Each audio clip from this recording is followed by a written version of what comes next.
नमस्कृत्य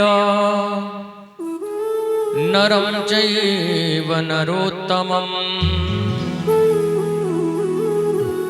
देवीं सरस्वती व्यासं ततो जयमुदीरये।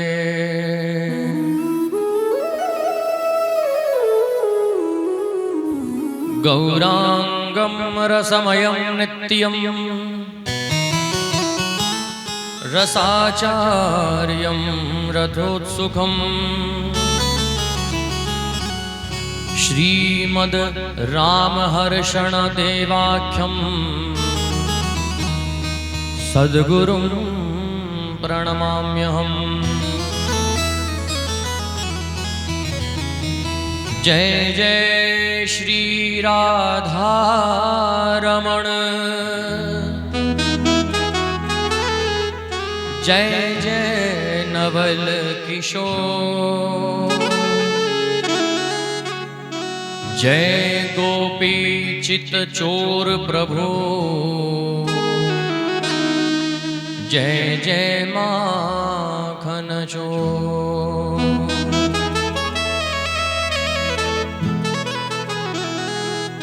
कृष्णाय वासुदेवाय हरये परमात्मने प्रणतः क्लेशनाशाय गोविन्दाय नमो नमः। तप्त कांचन गौरांगी राधे वृंदावनेश्वरी, वृषभानुसुते देवी प्रणमामि हरिप्रिये। बोली कृष्ण कन्हैया लाल की, बोली बाल कृष्ण भगवान की जय, बोली श्रीमद् भागवत महापुराण की जय, बोली रामचंद्र भगवान की जय, बोली हनुमान जी महाराज की जय, बोलिए सांवरिया सेठ की जय, बोली श्रीनाथ जी महाराज की जय, बोली श्याम सरकार की जय, बोली गिरिराज सरकार की जय। आइए परम पावन पुनीत दिव्य इस श्रीमद् भागवत कथामृत रसपान के दिव्य अनुष्ठान के आज तृतीय दिवस में हम प्रवेश कर रहे हैं।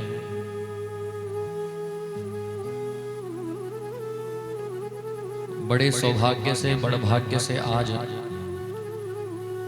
तृतीय दिवस पर हम इस रसमयी गंगा में गोता लगाने के लिए यहाँ उपस्थित हुए हैं।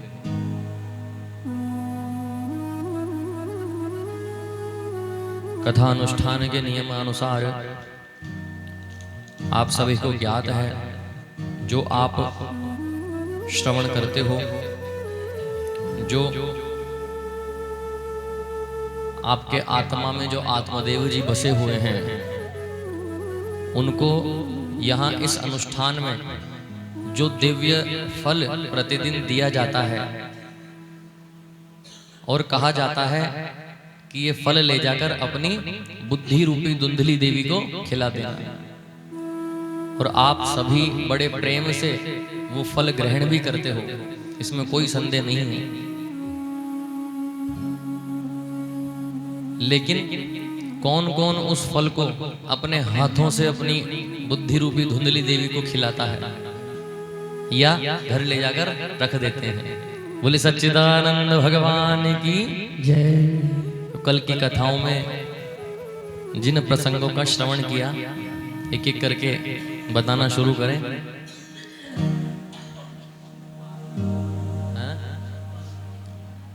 शिव पार्वती सुखदेव जी का जन्म की कथा,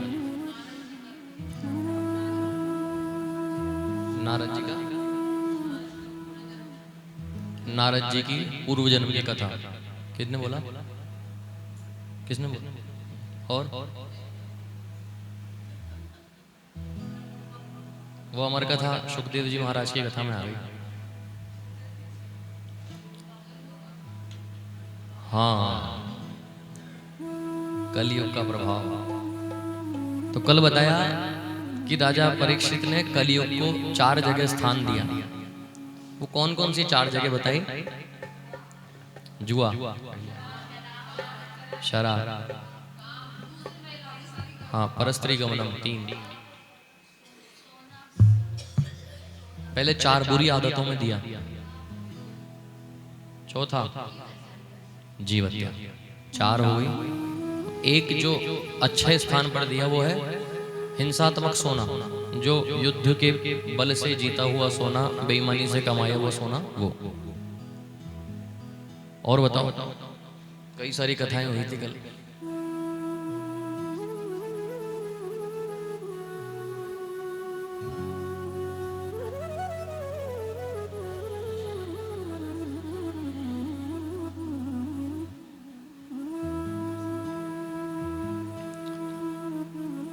और कोई बताने वाला है?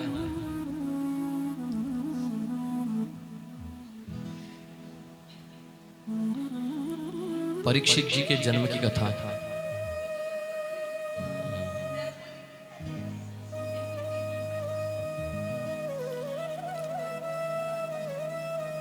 7 दिन में परीक्षित जी को जो सर्प ने डसा था, वो कथा कल आप सभी ने सुनी। सुखदेव जी का आगमन हो गया था। सुखदेव जी और परीक्षित की वार्तालाप करते हुए हम कथा को विश्राम कर दिए थे। बोली सच्चिदानंद भगवान की जय। बहुत अच्छी बात है कि आप सभी लोग बड़े ध्यान पूर्वक इस कथामृत को रसपान कर रहे हैं। सुखदेव जी के मुख में लगा हुआ यह मीठा फल आप सभी लोग पा रहे हैं। आइए तृतीय दिवस की कथा में आज प्रवेश करेंगे। उससे पहले भगवान के नाम संकीर्तन के साथ अपनी मन वाणी को पवित्र करें। बोली कृष्ण कन्हैया लाल की जय। राधे कृष्णा कृष्णा कृष्णा राधे राधे। राधे श्यामा श्याम श्यामा राधे राधे। गाइए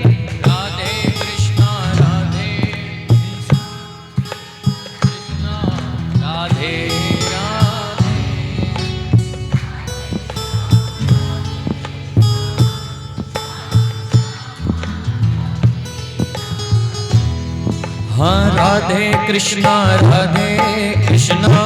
कृष्णा कृष्णा राधे राधे। राधे श्यामा श्याम श्यामा राधे राधे। राधे कृष्णा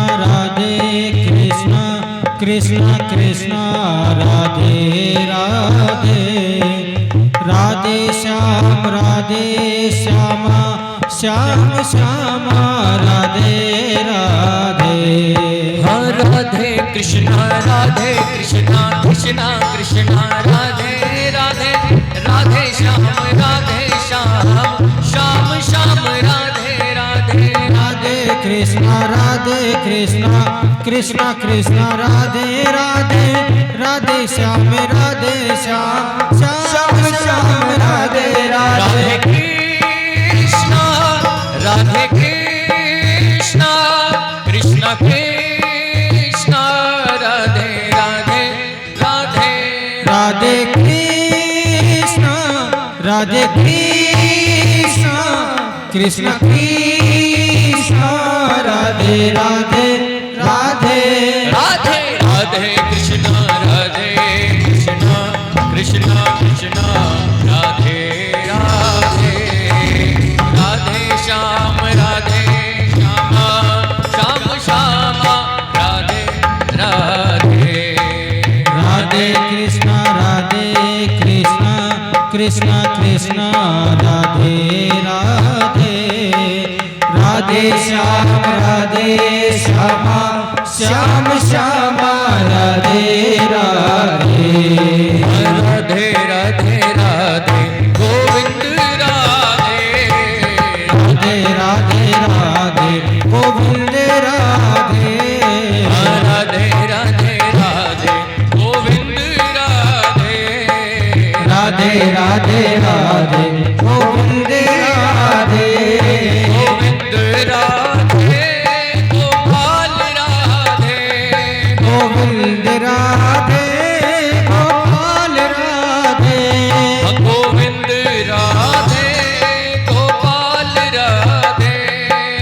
गोविंद राधे गोपाल राधे।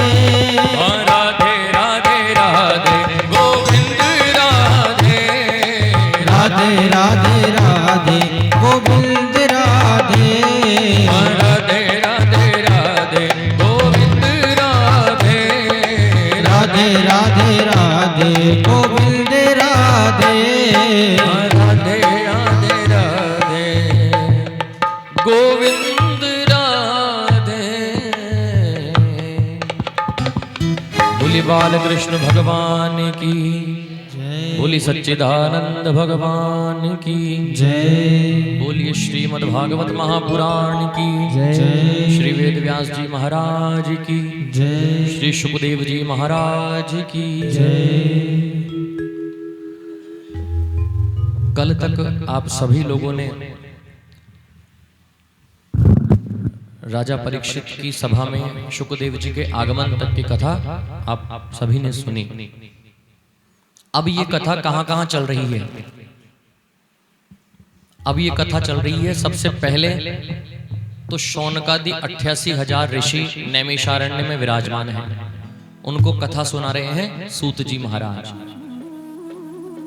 एक जगह ये कथा चल रही है ब्रह्मा जी के चारों पुत्र और नारद जी के मध्य। अब ये कथा चल रही है शुकदेव जी महाराज राजा परीक्षित को कथा सुनाना प्रारंभ कर रहे हैं। बोली सच्चिदानंद भगवान की जय। राजा परीक्षित शुकदेव जी महाराज से पूछते हैं कि आज मुझे एक ही प्रश्न का उत्तर दे दीजिए कि जल्दी मरने वाले के लिए मुक्ति का उपाय क्या है?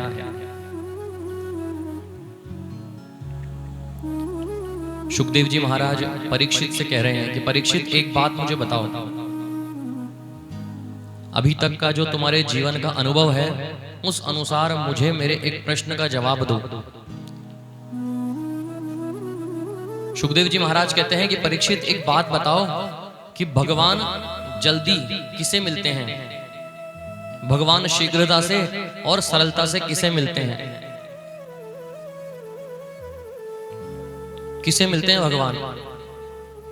एक दिन में जो 5 बार स्नान करे उसे भगवान मिलते हैं?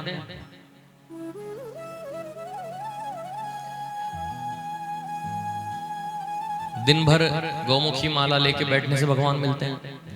जंगलों में जाने से भगवान मिलते हैं?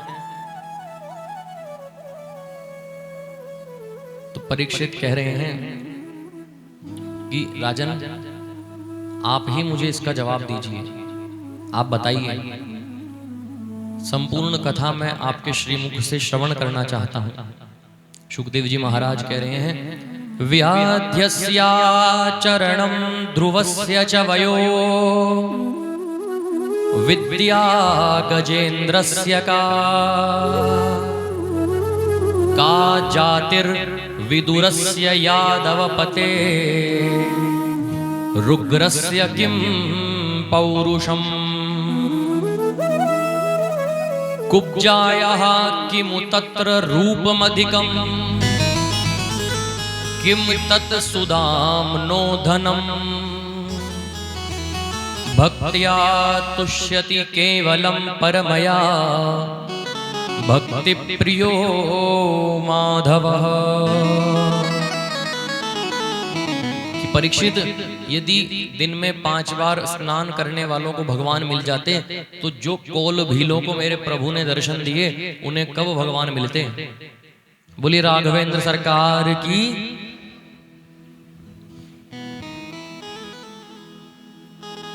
भगवान ये कभी नहीं देखते कि आप कितनी बार स्नान कर रहे हैं।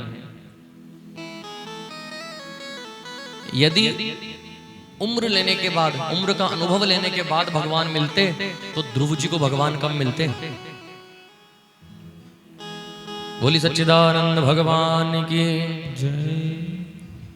अब अगर हम कहें कि भगवान विद्यावान को मिलते हैं, कई बार कहा जाता है ना कि भगवान की प्राप्ति के लिए ज्ञान होना आवश्यक है, तो ज्ञानी तो होना चाहिए क्योंकि भक्ति का ही मार्ग है ज्ञान और वैराग्य। लेकिन यदि सिर्फ ज्ञान से ही भगवान मिलते हैं तो क्या गजेंद्र को भगवान मिलते हैं? गजेंद्र ने तो गोविंद का नाम भी पूरा नहीं पुकारा, सिर्फ गो इतना सा कहा और भगवान आकर उसके प्राणों की रक्षा कर ली।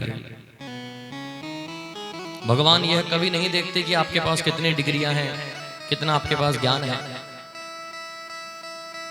परीक्षित ने कहा कि सुखदेव जी महाराज, भगवान ये तो देखते होंगे कि आपकी बिरादरी ऊंची है या नीची है, आपकी जाति ऊंची है या नीची है। सुखदेव जी महाराज कह रहे हैं, का जातिर विदुरस्य यादव पते। अगर जाति देखते तो दासी पुत्र विदुर जी को कभी नहीं मिलते। दासी के गर्भ से जन्म लेने वाले विदुर जी ने भगवान की भक्ति की और मेरे गोविंद ने विदुर जी के घर जाकर केले के छिलके तक खा ली। बोले सच्चिदानंद भगवान की। अब यहाँ परीक्षित प्रश्न कर रहे हैं कि कैसे भगवान, मुझे जरा विस्तार से समझाइए। सुखदेव जी ने परीक्षित से कहा, यदा तु राजा स्वतु सुदान साधुनो पुष्णन्न धर्मन् विनष्ट दृष्टि। सुखदेव जी महाराज परीक्षित को कथा सुना रहे हैं कि जब पांडवों पर कौरव अत्याचार करने की तैयारी कर रहे थे, पांडवों को लाक्षागृह में ही जलाने की तैयारी चल रही थी, षड्यंत्र रचा जा रहा था, तब कौरवों के पिता धृतराष्ट्र के सामने विदुर जी आकर बैठते हैं। महाभारत का आप अध्ययन करेंगे तो आपको सभी पात्रों का ज्ञात हो जाएगा। महाभारत में ये जो विदुर जी हैं, ये कौरवों के यहाँ मंत्री हैं। विदुर जी राजा से कहते हैं कि राजन, मैं मंत्री होने के नाते नहीं, एक भाई होने के नाते नहीं, एक सामान्य नागरिक होने के नाते आपको समझा रहा हूं। मैं आपसे निवेदन कर रहा हूं कि राजन, अन्याय का फल अन्याय ही होता है। पांडवों के साथ जो आपके पुत्र अन्याय कर रहे हैं, हे प्रभु, इन्हें आप रोक लीजिए। पांडव कमजोर नहीं है, केवल आपका सत्कार आदर करते हैं, इसलिए कुछ नहीं बोलते हैं। और शास्त्र कहता है कि यदि एक पूरे देश में एक नगर खराब हो तो उस नगर को नष्ट कर देना चाहिए। यदि एक नगर में एक घर खराब हो, उससे पूरा नगर खराब हो रहा हो, तो उस घर को नष्ट कर देना चाहिए।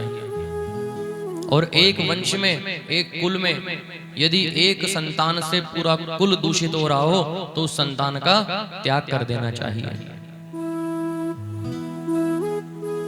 राजन, आपके घर में जो दुर्योधन है, कलंक पैदा हुआ है, आपके परिवार को विनाश की कगार पर लेने के लिए यत्न कर रहा है। दुर्योधन की बात को आप मत मानिए, पांडवों को लाक्षागृह में जलने से बचाइए, उनके साथ हो रहे अन्याय को आप रोक लीजिए। ये जो दुर्योधन नाम का पुत्र है, इसका त्याग कर दीजिए। ऐसा सुनते ही दुर्योधन जी महाराज पीछे से आ जाते हैं और विदुर जी को ऐसा संवाद धृतराष्ट्र को कहते हुए सुन लेते हैं। सुनते ही दुर्योधन जी क्रोध से भर जाते हैं और विदुर जी का बड़ा अनादर करके वहां से निकाल देते हैं। विदुर जी अपने मंत्री पद को भी त्याग देते हैं। मंत्री पद को त्यागने के बाद विदुर जी सुदूर वन में जाकर तपस्या में लीन हो जाते हैं। वन में जाकर कदली वन उसे कहा जाता है। कदली कहते हैं केलों को, तो जहां केलों के बहुत सारे पेड़ वृक्ष होते हैं उसे कहा जाता है कदली वन। विदुर जी जाते हैं कदली वन में, एक अपनी छोटी सी पर्णकुटी बनाते हैं और वहीं पत्नी के साथ वास करने लगते हैं। नित्य प्रतिदिन प्रभु द्वारिकाधीश गोविंद के नाम का उच्चारण करते करते भजन करने लगते हैं। ओम नमो भगवते वासुदेवाय। बोलिए द्वारिकाधीश भगवान की। कुछ समय बीतने के बाद एक दिन विदुर जी बड़े प्रसन्न चित्त होकर मुस्कुराकर विदुरानी के पास आते हैं कि विदुरानी सुनती हो। विदुरानी कहती है क्या हो गया, कौन से प्रसन्नता का विषय आप लेकर आए हैं। विदुरानी से कहते हैं कि तुम्हें पता है आज मेरे द्वारिकाधीश गोविंद की झांकी रथ यात्रा यहाँ आने वाली है। पूरी नगरी दुल्हन की तरह सजाई हुई है, पूरी नगरी सज रही है, क्योंकि मेरे गोविंद द्वारिकाधीश आज शांति दूत बनकर आ रहे हैं। मेरे द्वारिकानाथ द्वारकेश श्री कृष्ण आज रथ यात्रा में यहाँ आ रहे हैं। प्रभु शांति दूत बनकर आ रहे हैं। इतना सुनते ही विदुरानी गदगद हो जाती है और कहने लगती है कि ये तो बड़े आनंद की बात है कि आज हमारे द्वारिकाधीश यहाँ आ रहे हैं। लेकिन इस इतनी बड़ी जन समुदाय में, भीड़ में हम उन्हें कैसे देख पाएंगे। विदुर जी कहते हैं कि हम देख पाएं या नहीं देख पाएं, मेरे द्वारिकाधीश गोविंद यदि हमें एक नजर भी देख लिए तो हमारा जीवन सफल हो जाएगा। बोले द्वारिकाधीश भगवान की। यहाँ दुर्योधन ने कृष्ण के स्वागत में पूरी नगरी को सजाया है। अट्टालिकाओं पर निवासियों को बैठा दिया, पुष्प लेकर पुष्प वर्षा करने की पूरी तैयारी कर दी है। ये सारी कपटपूर्ण मैत्री दुर्योधन ने रचा दी है। कपटपूर्ण मैत्री किसे कहा गया? क्या होती है कपटपूर्ण मैत्री? मैत्री किसे कहते हैं? मैत्री दोस्त, मित्रता। कपटपूर्ण मैत्री किसे कहते हैं? छलने के लिए की गई मैत्री। कोई ना कोई स्वार्थ, कोई ना कोई कपट छुपाकर की गई मैत्री कपटतापूर्ण मैत्री ही है। आज के युग में जितनी भी मैत्रियां हैं, अगर 100 मैत्री है तो 90 मैत्री कपटतापूर्ण ही है। बहुत बड़ी सत्यता है। आज हम आपस में यदि किसी से बात करते हैं तो फोन के माध्यम से करते हैं। तो आप 2-4 दिन इस बात का अनुभव कीजिएगा कि आपके फोन में यदि किसी का भी फोन आता है, 3 दिन 4 दिन तक देखिएगा, उस 4 दिन में कितने फोन ऐसे हैं जो सिर्फ आपका हाल पूछने के लिए आते हैं। अगर आपके पास 4 दिन में 50 फोन आते हैं तो उन 50 फोनों में से 2 फोन भी ऐसे बहुत मुश्किल से मिलेंगे जो आपको ये कहेंगे कि मैं बैठा था या मैं बैठी थी, मैंने तो सिर्फ तेरा हाल पूछने के लिए फोन कर लिया।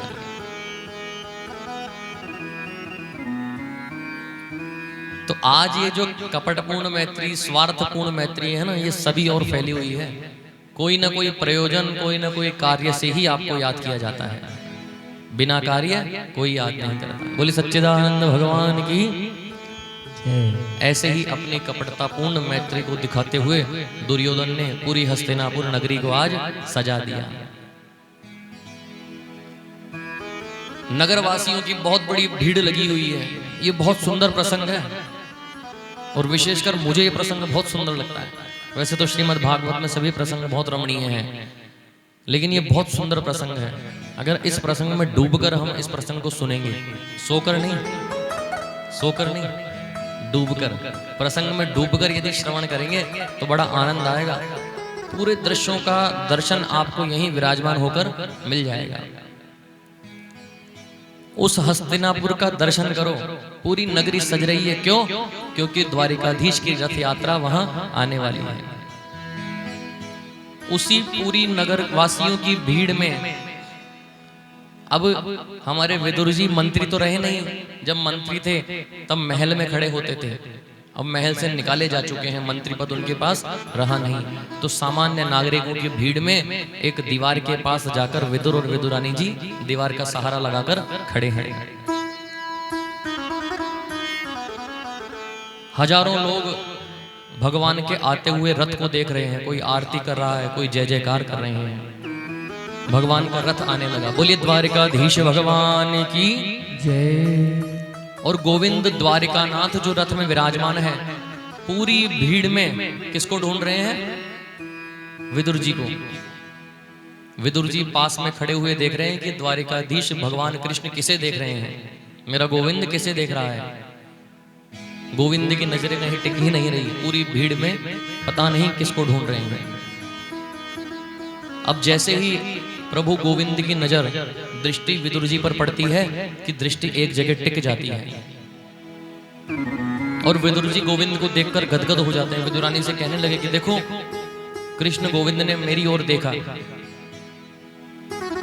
और अपनी दृष्टि को विदुर जी पर टिकाकर मानो ऐसा इशारा करते हैं कि चलो घर आ रहा हूं।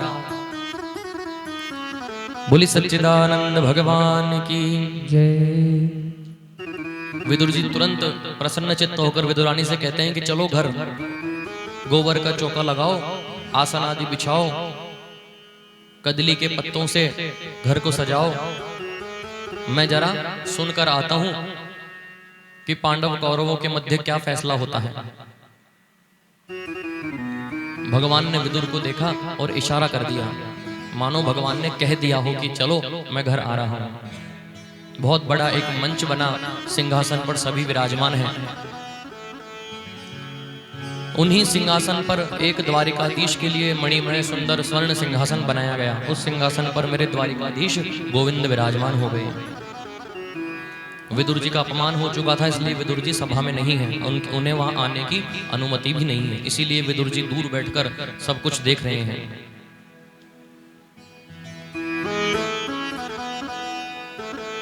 दुर्योधन ने मेरे गोविंद का स्वागत किया कि आओ कृष्ण, आपके पदार्पण से मैं कृतार्थ हूं, लेकिन ये स्वागत भी अभिमान वश किया है, अभिमान के साथ स्वागत कर रहा है।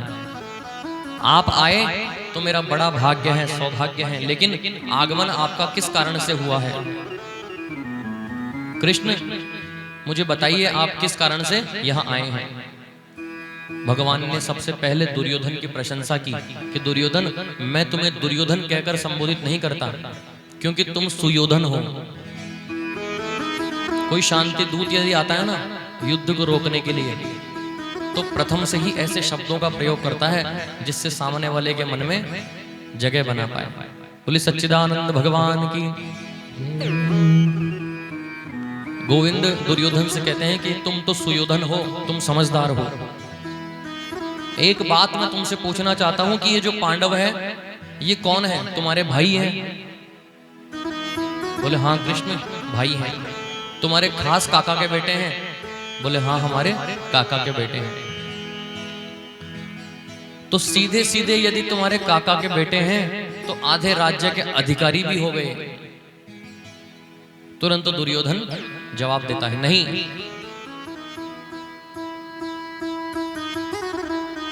कृष्ण कहते हैं कि नियम से देखा जाए तो उन्हें आधा राज्य मिलना चाहिए, लेकिन मेरे कहने से सिर्फ 5 गांव तुम उन्हें दे दो, मैं उन्हें समझा दूंगा। यही मेरा निवेदन है। दुर्योधन तुरंत तड़क कर वहां से खड़ा हो जाता है।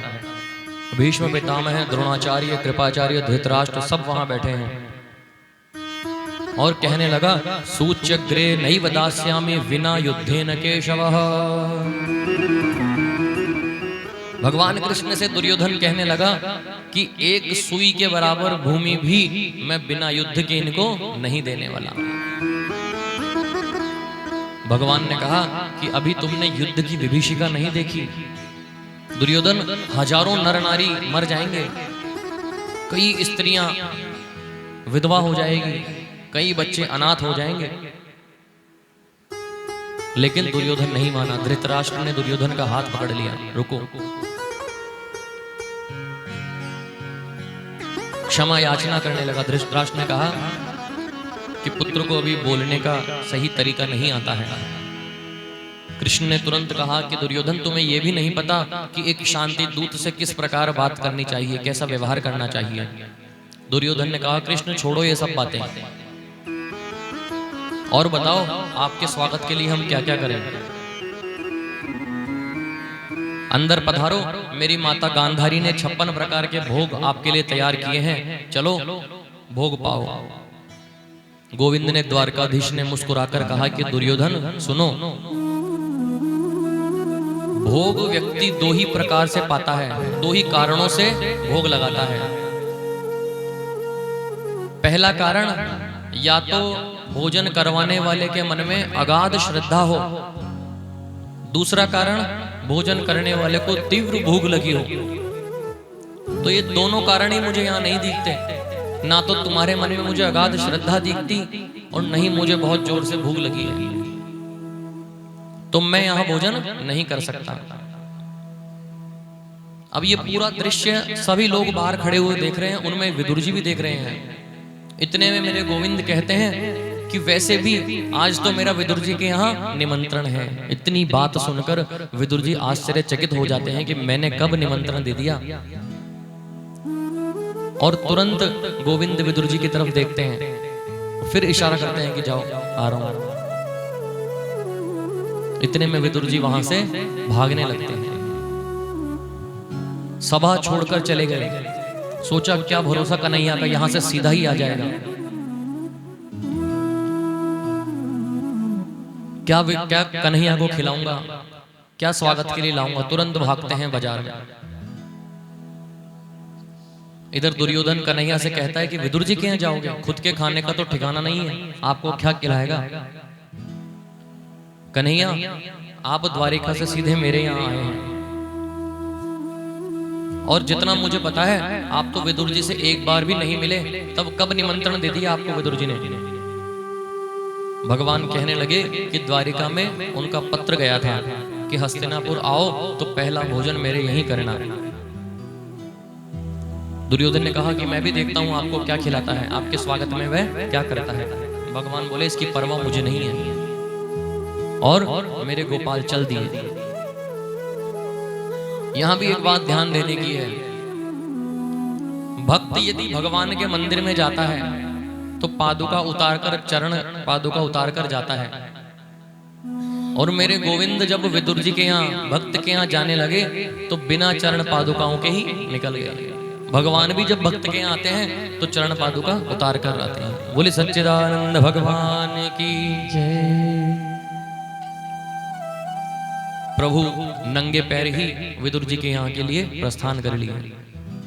विदुर जी तो चले गए बाजार सामान लेने, और द्वारिकानाथ प्रभु गोविंद विदुर जी के यहाँ जाकर गेट खटखटाने लगे, दरवाजा खटखटाने लगे। काका जी, काका जी कहकर संबोधित करते हैं।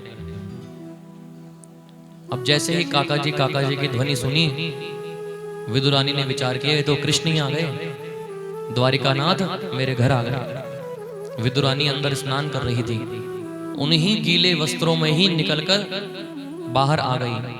बड़ी उतावली होकर आकर गेट खोल दिया। अब जैसे ही कृष्ण ने देखा कि विदुरानी तो नहाती हुई गीले वस्त्रों में ही आ गई, तो अपना दुपट्टा निकालकर फेंक दिया। उस दुपट्टे को ओढ़कर बड़ी उतावली होकर कृष्ण का स्वागत करने लगी। आओ कन्हैया, आओ ना केशव, पधारो लाला, कैसे हो। गोविंद मन ही मन विचार कर रहे हैं कि मेरे आगमन की खुशी में इतनी उतावली हो गई कि वस्त्र भी परिवर्तन नहीं किए। अंदर देखा तो विदुरानी जगह जगह भाग रही है, कौन सा पाटा लाऊं, कहां बिछाऊं, कैसे बिछाऊं, खाने के लिए क्या लाऊं। बड़ी उतावली होने लगी। एक कोने में पड़ा हुआ लकड़ी का एक पाटा उठाया और उसको उल्टा बिछा दिया, क्योंकि कुछ सूझ ही नहीं रहा। जिस कन्हैया की इतने वर्षों से भक्ति की, वो कन्हैया साक्षात परब्रह्म परमेश्वर सामने खड़ा है। इतनी उतावली हो गई कि जल्दबाजी में पाटा लेकर उल्टा बिछा दिया। बैठो कन्हैया। और द्वारिकानाथ कृष्ण उस उल्टे पाटे पर ही विराजमान हो गए। बोले कृष्ण कन्हैया लाल की जय। पूरे आंगन में नाचती हुई वहां आ गई। गोविंद बैठकर अपने पेट पर हाथ फिराने लगे। काकी जी, कुछ खाने का हो तो ले आई, बड़ी जोर से भूख लगी है। विदुरानी कहने लगी कि आपको भूख लगी है, काका जी आते ही होंगे, तब तक एक काम करती हूं, यहाँ बहुत सुंदर और बहुत मीठे कदली के पेड़ हैं, केले के पेड़ हैं, मैं कुछ केले आपके लिए ला देती हूँ, आप उन्हें पा लीजिए। और उसी उतावल में भागती हुई जाती है और कदली की एक पूरी डाली तोड़कर ले आती है। पत्ते की एक पत्तल उसे भी उल्टी बिछा देती है। कन्हैया सारा दृश्य देखते हैं और उसे भली भांति प्रेम से स्वीकार कर रहे हैं। कन्हैया के समक्ष बैठकर कदली निकालकर एक एक केला निकालकर केले को छीलती जा रही है और केले का जो छिलका है वो कन्हैया के हाथ में देती जा रही है और जो केला है उसे फेंकती जा रही है। और मेरे गोविंद द्वारिकानाथ उस छिलके को ही पा रहे हैं। बोले कृष्ण कन्हैया लाल की जय। इतने दया करुणामय गोविंद उस छिलके में उस भाव को मेरे गोविंद पा रहे हैं। करीब 30-45 केलों तक ऐसा ही चलता रहा। छिलका निकाले गोविंद के हाथ में दे दे और केले को फेंक दे, छिलका निकाले गोविंद के हाथ में दे दे और केले को फेंक दे। गोविंद कन्हैया बड़े प्रेम से पा रहे हैं। विदुरानी प्रश्न करती है, लाला केले कैसे लगे, मीठे हैं ना? गोविंद कह रहे हैं बड़ा आनंद आ रहा है विदुरानी। काकी जी बड़ा आनंद आ रहा है। अब ये केले जैसे ही पा रहे हैं इतने में ही विदुर जी का आगमन हो जाता है। विदुर जी के हाथ में कमंडल है, उस कमंडल में दूध लेकर आए हैं, माखन मिश्री लेकर आए हैं। ये पता ही नहीं है कि कन्हैया अंदर बैठा है, बाहर से ही आवाज लगा रहे हैं, विदुरानी सुनो, आज कौरवों की सभा में बड़ा सुंदर दृश्य मैंने देखा। क्या देखा? अरे कन्हैया ने मेरे लिए कहा कि विदुर जी के यहाँ मेरा निमंत्रण है और कन्हैया मेरे यहाँ आने वाले हैं, तुम तैयारी करो उनके स्वागत की। क्योंकि मैंने सुना है कन्हैया ने कहा है कि काका के यहाँ से निमंत्रण आया है, पहला भोजन वहीं करूंगा। मैं तो निसंकोच पूरी सभा को छोड़कर भागकर आया हूं और उनके लिए अलग अलग प्रकार से माखन मिश्री और जैसा भी प्रसाद मिला मैं लेकर आया हूं। गोबर का चौका लगाओ, चटाई बिछाओ मेरे कन्हैया के लिए। मैं द्वार पर खड़ा हूं, कृष्ण यहीं से आएंगे तो मैं उनका स्वागत करता हुआ उन्हें लेकर आऊंगा। बोली सच्चिदानंद भगवान की जय। विदुरानी कहती है, अरे सुनिए किनका स्वागत करेंगे, वो कन्हैया तो अंदर बैठा है। और जैसे ही कन्हैया के लिए अंदर आते हैं, दर्शन करते हैं और देखकर बड़े आश्चर्यचकित हो जाते हैं, चौंक जाते हैं कि ये क्या, तुमने मेरे कृष्ण द्वारिकानाथ को केले के छिलके, वो भी करीब 30-35 केले के छिलके खिला दिया। इतना बड़ा पाप तुमने कर दिया। गोविंद क्षमा करना कृष्ण।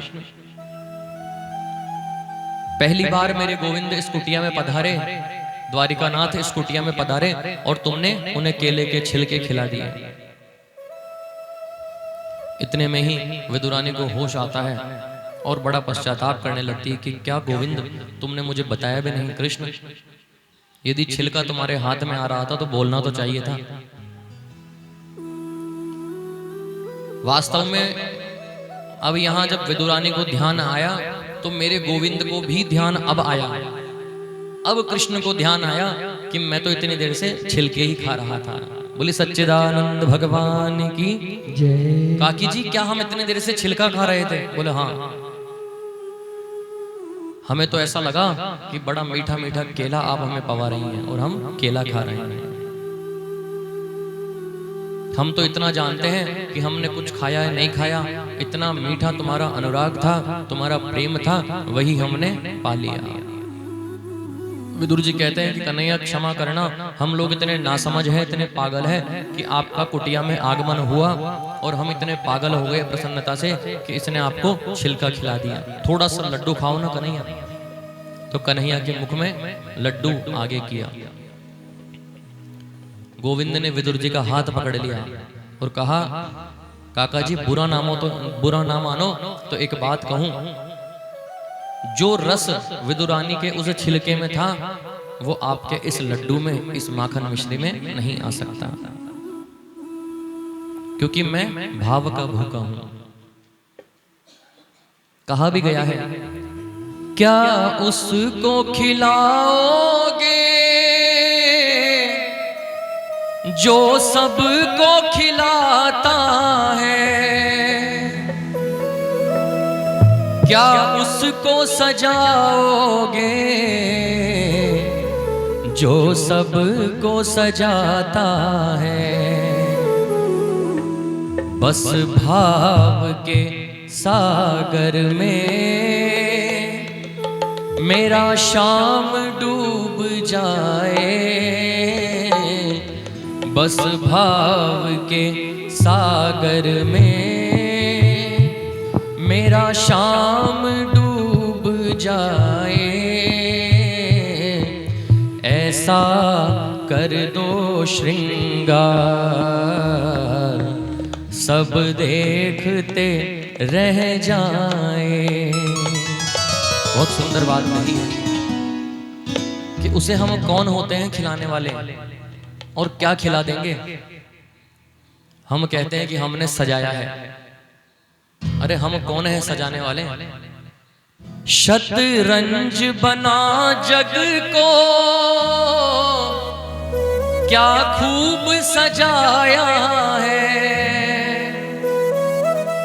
और मोहरों की तरह हमको क्या खूब नचाया है। अरे ये खेल तेरे कान्हा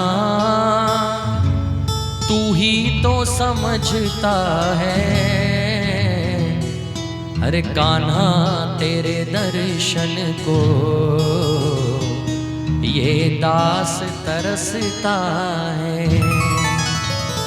बोले सच्चिदानंद भगवान की कि काका जी आप कितनी भी मिठाइयां ले आओ, कितना भी 56 भोग लगा लो, लेकिन विदुरानी के छिलके में जो रस मिला है ना, ये इन मिठाइयों में, इन 56 भोग में नहीं मिल सकता। इतना कहते कहते गोविंद के नेत्र सजल हो उठते हैं। बोले द्वारिकानाथ भगवान की जय। उद्धव जी ने भी एक बार श्री कृष्ण से प्रश्न किया था। जब प्रभु अपनी लीला समाप्त करके गए तो उद्धव जी ने श्री कृष्ण से प्रश्न किया कि कन्हैया, आपके सभी अवतारों में, जितने भी आपके अवतार हुए, सभी अवतारों में सबसे अच्छा प्रसाद और भोजन आपको कहाँ मिला? कहाँ आपको सबसे ज्यादा आनंद आया? तो भगवान उद्धव से कहने लगे कि उद्धव, सबसे ज्यादा भोजन का स्वाद इतने अवतारों में मुझे केवल 2 ही जगह आया है। एक तो शबरी के यहाँ जब मैंने झूठे भेर खाए, और दूसरा जब मैंने विदुरानी के हाथ से केले के छिलकों को पाया। बोले सच्चिदानंद भगवान की। और कहने का भाव बड़ा स्पष्ट है, परमात्मा सिर्फ भाव के भूखे हैं। कृष्ण उद्धव से कहते कहते भी रोने लगते हैं कि उद्धव, कहीं भी तुम्हें हमारे विदुर जी मिले तो उन्हें मेरा समाचार अवश्य कहना। उद्धव जी महाराज आज्ञा पाकर जाते हैं। उद्धव जी को मार्ग में सरस्वती के किनारे श्री विदुर जी से मिलना हो जाता है। देखिए, इनसे बड़ा संसार में ज्ञानी कोई नहीं है। अब एक विदुर जी महाराज जो भाव प्रधान है, और एक उद्धव जी जो ज्ञान प्रधान है, इन दोनों का मिलन होता है। एक तो ऐसा जो परमात्मा को नित्य प्रतिदिन याद करता है, और एक ऐसा जिन्हें परमात्मा स्वयं याद करता है। विदुर जी को परमात्मा स्वयं याद करते हैं। बोले सच्चिदानंद भगवान की। उद्धव जी ने विदुर जी को प्रणाम किया और बताया कि आपका संदेश वाहक हूं, कृष्ण ने संदेश भेजा है। दोनों मिलकर बड़ा सत्संग करते हैं। आदरणीय सुखदेव जी महाराज कहते हैं, उद्धव जी जब विदुर जी को मिले तो विदुर और उद्धव दोनों के कंठ अवरुद्ध हो गए। विदुर कहते हैं, उद्धव तुम भाग्यवान हो। उद्धव कहते हैं, नहीं, आप भाग्यवान हो। उद्धव जी ने श्री कृष्ण की बाल लीलाएं, कृष्ण की दिव्य किशोर चरित्र श्री विदुर जी को कहकर सुनाए। सुनकर विदुर उत्कंठित हो गए और कुछ जानने के लिए महात्मा उद्धव ने कहा, हरिद्वार में एक संत रहते हैं, नाम है मैत्रेय मुनि। मैत्रेय मुनि ब्राह्मण हैं, विदुर जी दासी पुत्र हैं, लेकिन जाति पाति पूछहि नहीं कोई, हरि को भजे सो हरि को होई। परमात्मा से संबंध जिसका जुड़ गया वहां फिर बिरादरी कुछ नहीं है। जो हरि का भजन करे वही हरि का हो गया। मैत्रेय मुनि ने दौड़कर विदुर को अंक में भर लिया। सुखदेव जी कहते हैं, राजन, मैत्रेय मुनि बोले कि आज इस गरीब ब्राह्मण की कुटिया में आप जैसे परम संत का आगमन कैसे हो गया। विदुर जी ने कहा कि भगवान, मैं शास्त्रों में शंका नहीं करता, शास्त्रों में कभी कुतर्क नहीं करता। कुतर्क करना अपराध है, किंतु जानकारी के लिए जिज्ञासा करना अपराध नहीं है। मैं तो सिर्फ इतना सा जानना चाहता हूं कि इस सारी सृष्टि को परमात्मा ने क्यों बनाया। सृष्टि में कोई दुखी क्यों है, सुखी क्यों है। अगर कोई सुखी होता है तो किस कारण से होता है, और दुखी होता है तो किस कारण से होता है। इन अवतारों में कभी तो नृसिंह अवतार होते हैं, कभी वामन अवतार होते हैं, कभी भगवान ने शूकर का रूप ले लिया। ये सब कैसे हुआ। मैत्रेय मुनि ने सृष्टि के प्रसंग को विस्तार से कहा और अंत में विदुर जी से कहे कि संसार में जो भी कुछ परिलक्षित होता है, जो भी कुछ संसार में दिखाई देता है, वे सभी परमात्मा की क्रीड़ाएं हैं, वो उनके सुंदर लीलाएं हैं। और ये संसार परमात्मा की ही क्रीड़ा भूमि है, खेल भूमि है। कई प्रकार की क्रीड़ा परमात्मा ने करी। ये संसार में हम जो भी कुछ भोगते हैं, हम लोग अपने कर्म और प्रारब्ध के अनुसार ही भोगते हैं। प्रारब्ध कहा जाता है पूर्व जन्म में किए हुए कर्मों को। इसीलिए ज्यादा से ज्यादा अपने कर्मों की ओर ध्यान दीजिए। प्रयास कीजिए कि जितना भी समय हमें मिला है, ये जो 7 दिन का हमने जन्म लिया है, इस 7 दिन में हम ज्यादा से ज्यादा सत्कर्म हो सके।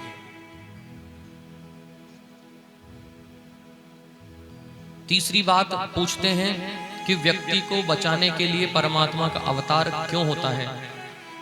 वेद के अनुसार तो जो कर्म कर रहा है उन्हें उस अनुसार गति मिल रही है, फिर परमात्मा व्यक्ति को बचाने क्यों पहुंचता है। अवतारों में भगवान ने वराह अवतार लिया, भगवान ने शूकर का रूप धारण किया, इनका भी विचित्र कारण है। सज्जनों, समय की बहुत शून्यता ही रहती है। श्रीमद् भागवत की ओर यदि हम जाएं तो हम ये जो आजकल 7 दिन के समय में जो 3 घंटे का समय हम देते हैं, इस 3 घंटे के समय में कितने भी बड़े विद्वान व्यास जी महाराज आ जाओ, ये भागवत का वर्णन आपको नहीं सुना सकते। इस 7 दिन ही नहीं, अगर 70 दिन भी 3 घंटे आप रोज बैठेंगे तो भी मैं कहता हूं कि पूरी भागवत का वर्णन संभव नहीं है। बोले सच्चिदानंद भगवान की जय। सुखदेव जी महाराज परीक्षित को कहते हुए चल रहे हैं। कश्यप ने कहा, कश्यप महाराज हुए, उनकी 13 पत्नियां थी, उनमें दिति सबसे बड़ी थी। एक दिन दिति ने कश्यप से कहा कि मेरी सभी बहनें पुत्रवती हैं, मुझे भी पुत्र चाहिए। इस प्रकार संतान की कामना करने लगी। कश्यप ने कहा, देवी, पुत्रोत्पत्ति के लिए, संतानोत्पत्ति के लिए समय ठीक नहीं है, ये समय सायंकाल का है, और सायंकाल का समय साधनाओं के लिए, देवीय प्रार्थनाओं के लिए होता है। भगवान शंकर इस समय अपने गणों के साथ आकाश में विचरण करते हैं। इस समय किया गया गर्भाधान गर्भस्थ शिशु पर भूत प्रेतों का असर डाल देता है। लेकिन कश्यप की धार्मिक बात का दिति ने अनादर कर दिया। कश्यप भी दिति के दुराग्रह के आगे झुक गए और श्राप दे दिया कि तुम्हारी बात का अनुसरण तो मैं करता हूं, लेकिन अब जो तुम्हारे पुत्र होंगे वे राक्षस होंगे, दुराचारी पुत्र तुम्हारे होंगे। ऋषि का क्रोध देखकर दिति घबरा जाती है, भयभीत हो जाती है। बोली, मुझे दुराचारी पुत्र नहीं चाहिए, मुझे तो शील पुत्र चाहिए। ऋषि बोले, अब बीज का असर तो मैं कहां लेकर जाऊं। कह दिया जो कह दिया, मुख से जो वचन निकल गया वह निकल गया। इतना जरूर कर सकता हूं कि तुम्हारे जो 2 पुत्र होंगे वे राक्षस होंगे, लेकिन उनका उद्धार करने मेरे प्रभु श्री नारायण स्वयं आएंगे। बोले सच्चिदानंद भगवान की जय। दिति ने कहा, तब तो बहुत अच्छी बात है, मेरे पुत्रों से बड़ा कोई भाग्यशाली हो ही नहीं सकता। कश्यप ने दिति से कहा कि तुम्हारा जो पौत्र होगा बड़ा गुणवान होगा और तुम्हारे पौत्र का नाम होगा प्रहलाद। वो शीलवान होगा, अलंपट होगा, तेजस्वी, मनस्वी, ओजस्वी होगा, भगवान का परम भक्त होगा। इतना सुनकर माता के मन में बड़ी प्रसन्नता होती है। देवताओं ने ब्रह्मा से पूछा कि दिति के गर्भस्थ जो शिशु है उनका प्रकाश अभी से बढ़ रहा है, दैत्यों की माता है, पता नहीं क्या होगा, कौन से राक्षस जन्म लेंगे। दिति के गर्भ में जो बालक है वे साधारण मानव नहीं है, ये दोनों भगवान के दिव्य पार्षद हैं और इन दोनों का नाम है जय और विजय। ब्रह्मलोक में ब्रह्मा जी के बाहर ये दोनों पहरेदार हुआ करते थे, जय और विजय। तो सनकादि जब चारों पुत्र ब्रह्मा जी से अपने पिता से मिलने जा रहे थे तो उन्हें द्वार पर इन दोनों ने रोक दिया था। तो सनकादि चारों भाइयों ने क्रोधित होकर इन्हें श्राप दे दिया कि हमारे पिता से तुमने मिलने के लिए हमें रोक दिया, जाओ तुम राक्षस हो जाओगे। तब पैरों में पड़कर इन दोनों ने क्षमा याचना करी कि हमें ज्ञात नहीं, हमने तो हमारा कर्म किया। तब सनकादि ने इन्हें आशीष दिया, आशीर्वाद दिया कि तुम राक्षस तो होंगे लेकिन तुम्हारा उद्धार करने के लिए स्वयं भगवान आएंगे। वो जय विजय यहाँ दिति के गर्भ में है।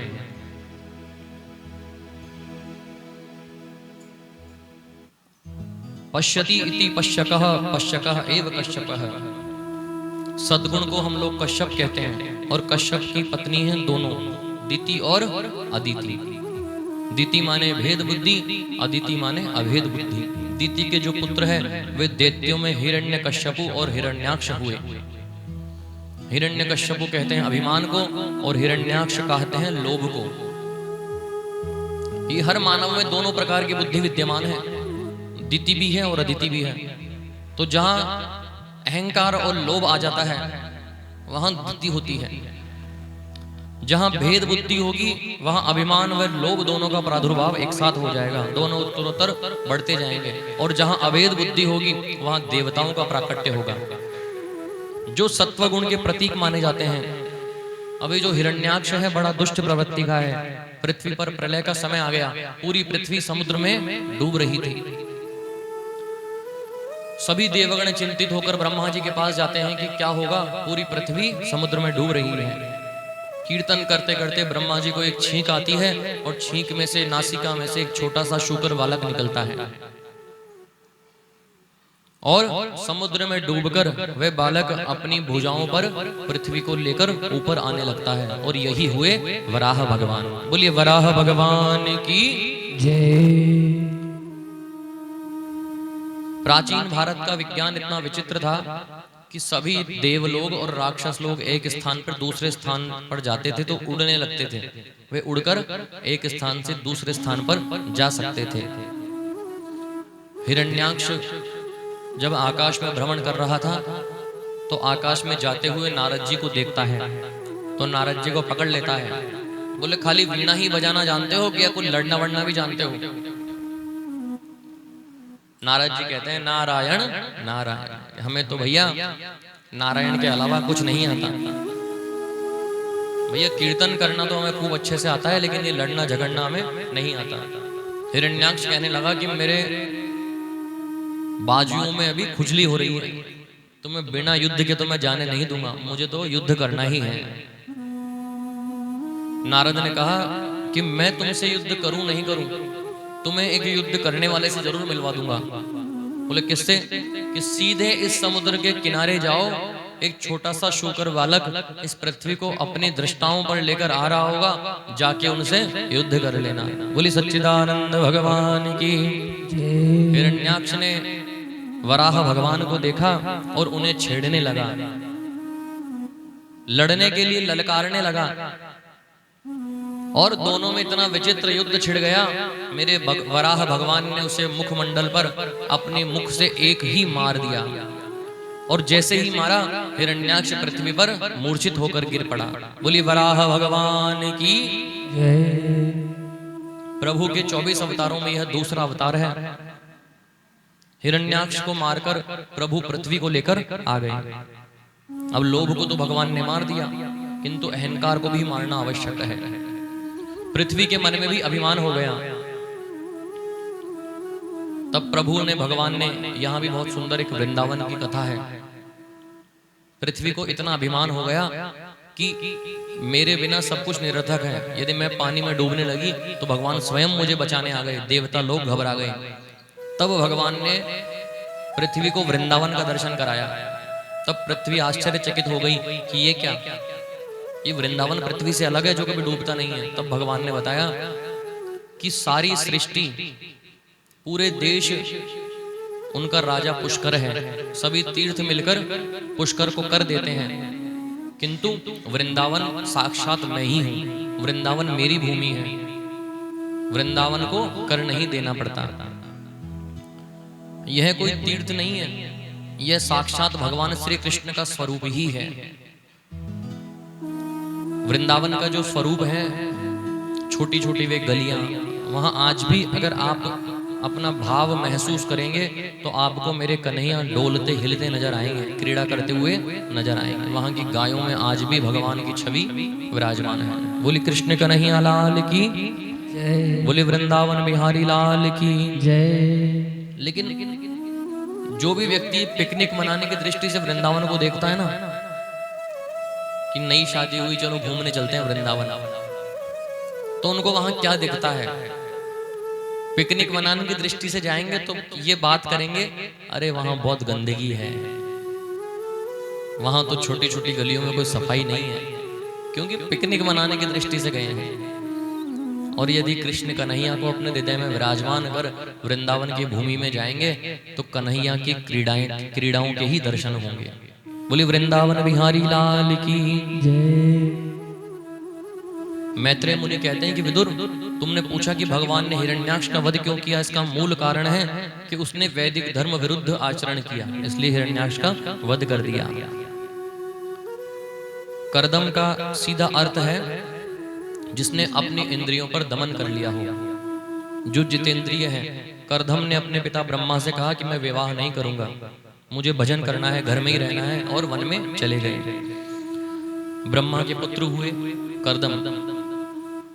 ब्रह्मा ने कहा बेटा, कभी कभी वैराग्य की बातें तो बड़ी बड़ी करते हैं, परंतु वैराग्य नहीं आ पाता, बड़ी कठिनाइयां आती है। इसलिए संत का चरित्र, संत का जीवन का त्याग सफल उसी का है जो पहले गृहस्थ धर्म को निभा ले। पहले गृहस्थ धर्म का पालन करो, उसके बाद में साधु जीवन व्यतीत करो। लेकिन परमात्मा की विशेष कृपा यदि किसी पे हो जाए तो बचपन से ही ब्रह्मचारी हो जाता है। कर्दम जी वन में चले गए, वहां जाकर बहुत तपस्या की। तपस्या करते करते जब बूढ़े होने लग गए, तो जब वृद्ध हो गए तो कर्दम के मन में एक विचार आ गया कि दुनिया के लोग विवाह करते हैं, अपनी पत्नी के साथ विहार करते हैं, और हम देखो यहाँ जंगल में अकेले पड़े हैं, हम भी विवाह करेंगे, किसी परम सुंदर नारी से हमारा विवाह हो जाए। कर्दम ने अपने मन में ऐसा संकल्प ले लिया। भगवान मुस्कुराकर प्रकट हो जाते हैं और भगवान विचार करते हैं कि देखो अब बुढ़ापे में इन्हें विवाह करना है। विश्वामित्र का उदाहरण यहाँ आता है। 60,000 वर्षों तक तपस्या की, लेकिन मेनका नाम की एक ऐसी अप्सरा आई कि उनके चरणों में पायल बजाई और विश्वामित्र की तपस्या भंग हो गई। कर्दम ने 10,000 वर्षों तक तपस्या की, संकल्प हुआ कि हमारा विवाह हो जाए। जिसने सर्वस्व अपना गोविंद को समर्पित कर दिया, उसके मन में कोई सांसारिक भाव भी आ जाता है तो गोविंद उसे भी पूरा करते हैं, गोविंद का प्राकट्य हो जाता है।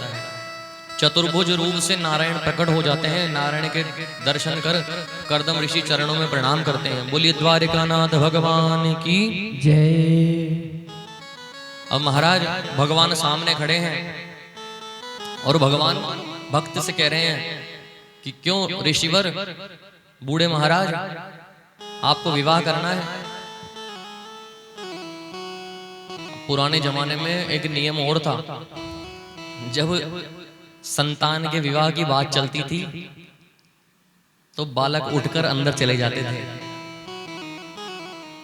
पर आजकल तो जब विवाह की बात चलती है तो बच्चे इतना भी बता देते हैं कि हमारे बच्चे कितने होंगे। अच्छा, और तो और इतना तक भी काम हो जाता है कि वे बच्चे आने वाले समय में क्या काम करेंगे।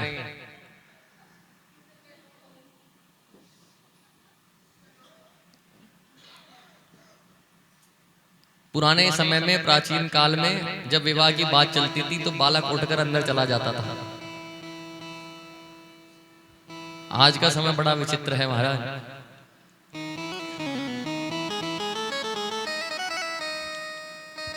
कद तक इंच टेप लेकर नापते हैं, कितना कद होना चाहिए, उतना कद होना चाहिए। बोले सच्चिदानंद भगवान की जय हो। प्रभु से अब इशारा है, इशारा भी करते हैं। कई प्रकार के इशारे आज की संतानें करने लगती है कि देखो हमारे मूछें आ गई हैं, अब आप समझ जाओ। बोली सच्चिदानंद भगवान की जय।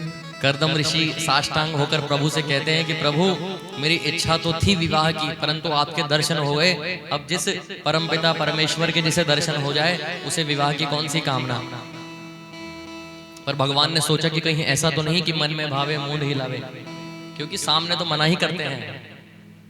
पूछो कि सही है, नहीं ये सही नहीं है। सामने तो मना ही करते हैं पर मन में भावे मूंढ हिलावे। भगवान मुस्कुराकर कहते हैं कि नहीं करना था विवाह तो पहले ही कह देते, हम इतनी बात ही नहीं करते। कर्दम ने कहा कि आप तो पक्की कराएं क्या।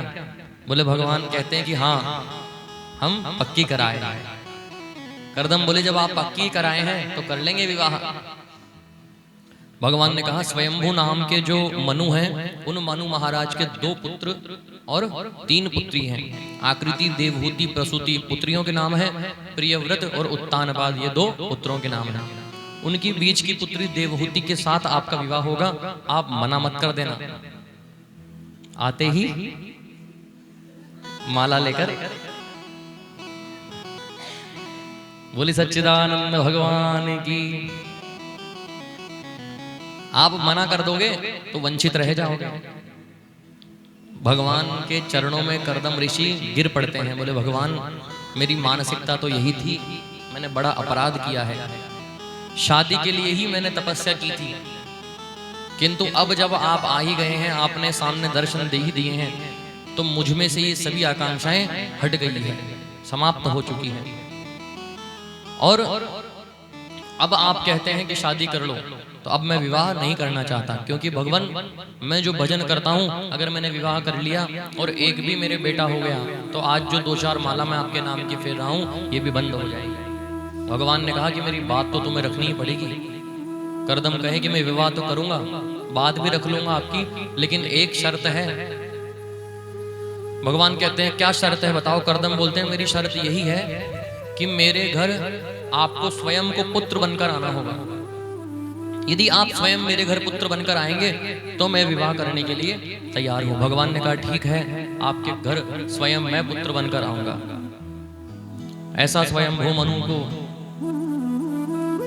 मनु अपनी बीच की पुत्री को लेकर आए, ऋषि कर्दम के साथ विवाह कर दिया। बहुत सुंदर विचित्र दर्शन यहाँ श्रीमद् भागवत जी में करवाया। स्वयंभू मनु की जो पुत्री है महारानी है, बड़ी फूलों में महलों में खेली हुई, राजपाट में पली हुई, इतने बड़े वैभवशाली महाराज की पुत्री है।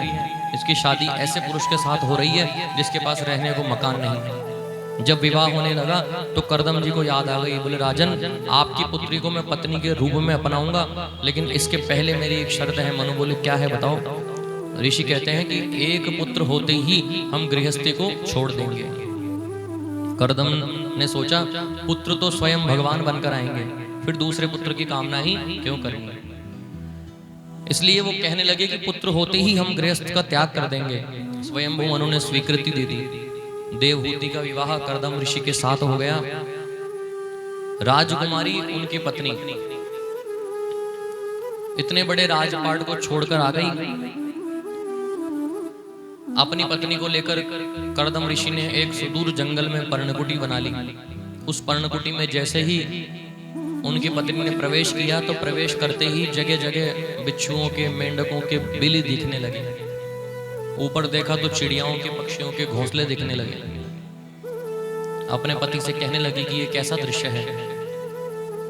ऋषिवर कहते हैं कि यही मेरा परिवार है, ये सब प्रभु के प्रेमी, प्रभु के जीव हैं और यही यही प्रेम से निवास करते हैं। इतने में ही एक बड़ा सुंदर दृश्य देखती हैं, उनकी पर्णकुटी के सामने एक बहुत बड़ा सुंदर झरना बह रहा है और उस झरने में गाय, हिरण और शेर एक साथ जल पी रहे हैं। ऐसा विचित्र दृश्य। हाथ जोड़कर प्रणाम करती है कि ऐसे ऐसे जीव जो एक साथ रह नहीं सकते, एक ही झरने में एक साथ पानी पी रहे हैं। देवहूति के मन में बड़ा प्रेम जागृत हो जाता है। ऊपर सैकड़ों पक्षी इसी में रहते हैं, नीचे सैकड़ों जीव भी इसी में रहते हैं। इतना बड़ा त्यागी महापुरुष, इतना बड़ा संत मुझे पति के रूप में मिल गया। अब इधर कर्दम ऋषि तपस्या में बैठ जाते हैं। तपस्या में बैठते हैं, भगवान का ध्यान करते हैं और पहले उन्हें कहते हैं कि देवी तुम हमारे लिए भोजन बना लो, हम जब तक भगवान का ध्यान लगा कर आते हैं। अब जैसे ही ध्यान लगाते हैं, ध्यान लगाते लगाते ऋषिवर की समाधि लग जाती है। और समाधि कितने समय तक लगी रही? 1 दिन, 2 दिन, 5 दिन, 10 दिन नहीं, 1 वर्ष नहीं, 5 वर्ष नहीं, 40 वर्ष तक कर्दम ऋषि की समाधि लग गई। अब इस दृश्य का एक बार चिंतन करो। 1 दिन हुआ है, अपने पूरे राजपाट को छोड़कर जो स्त्री जंगल में रहने वाले ऋषि के साथ ब्याही गई, उसे उसने स्वीकार कर लिया। और पहले ही दिन, विवाह के बाद पहले ही दिन आकर उनके पति समाधि में बैठ जाते हैं और 40 वर्ष तक समाधि में रहते हैं और 40 वर्ष तक सिर्फ पति की सेवा करती रहती है। कुछ भी खाने को नहीं मिलता तो कभी पत्ते खा लिए, कभी वायु को ग्रहण कर लिया, कभी घास खा ली। ऐसे अपना जीवन यापन कर रही है और मन में संकल्प लिया कि जिस दिन मेरे पति की तपश्चर्या पूरी होगी उसी दिन से मेरा गृहस्थ जीवन प्रारंभ होगा। अब यहाँ तो पर्णकुटी की बात है। आज के जमाने में क्या होता है, आज के समय में क्या होता है,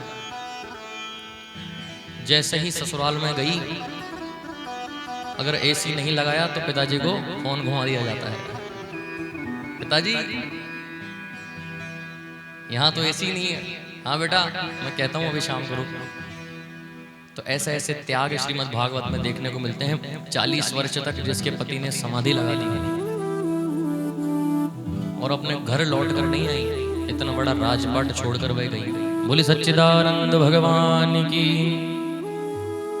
जैसे ही समाधि टूटती है, अब जिस स्त्री के विवाह को 40 वर्ष हो चुके होंगे, अब संसरती की संसार का नियम है कि हर क्षण सरकता जाता है, क्षीण होता जाता है। जिस स्त्री के विवाह को 40 वर्ष हो गए, 40 वर्ष बाद उसका पूरा हुलिया बदल जाता है। जैसे ही कर्दम ऋषि की समाधि टूटती है, देखते हैं सामने एक वृद्ध महिला खड़ी है। हाथ जोड़कर अपनी पत्नी से ही परिचय पूछ रहे हैं, हे देवी आपका परिचय कौन है? देवहूति विचार करिए कि मेरे पतिदेव मुझसे परिचय पूछ रहे हैं। तब बताती है कि 40 वर्ष पहले एक राजा आए थे और अपनी बेटी का विवाह आपसे किया था। कर्दम ने कहा थोड़ा थोड़ा याद तो आता है, वे आप ही हैं क्या? देवहूति कहने लगी, जी हाँ, मैं आपकी धर्मपत्नी।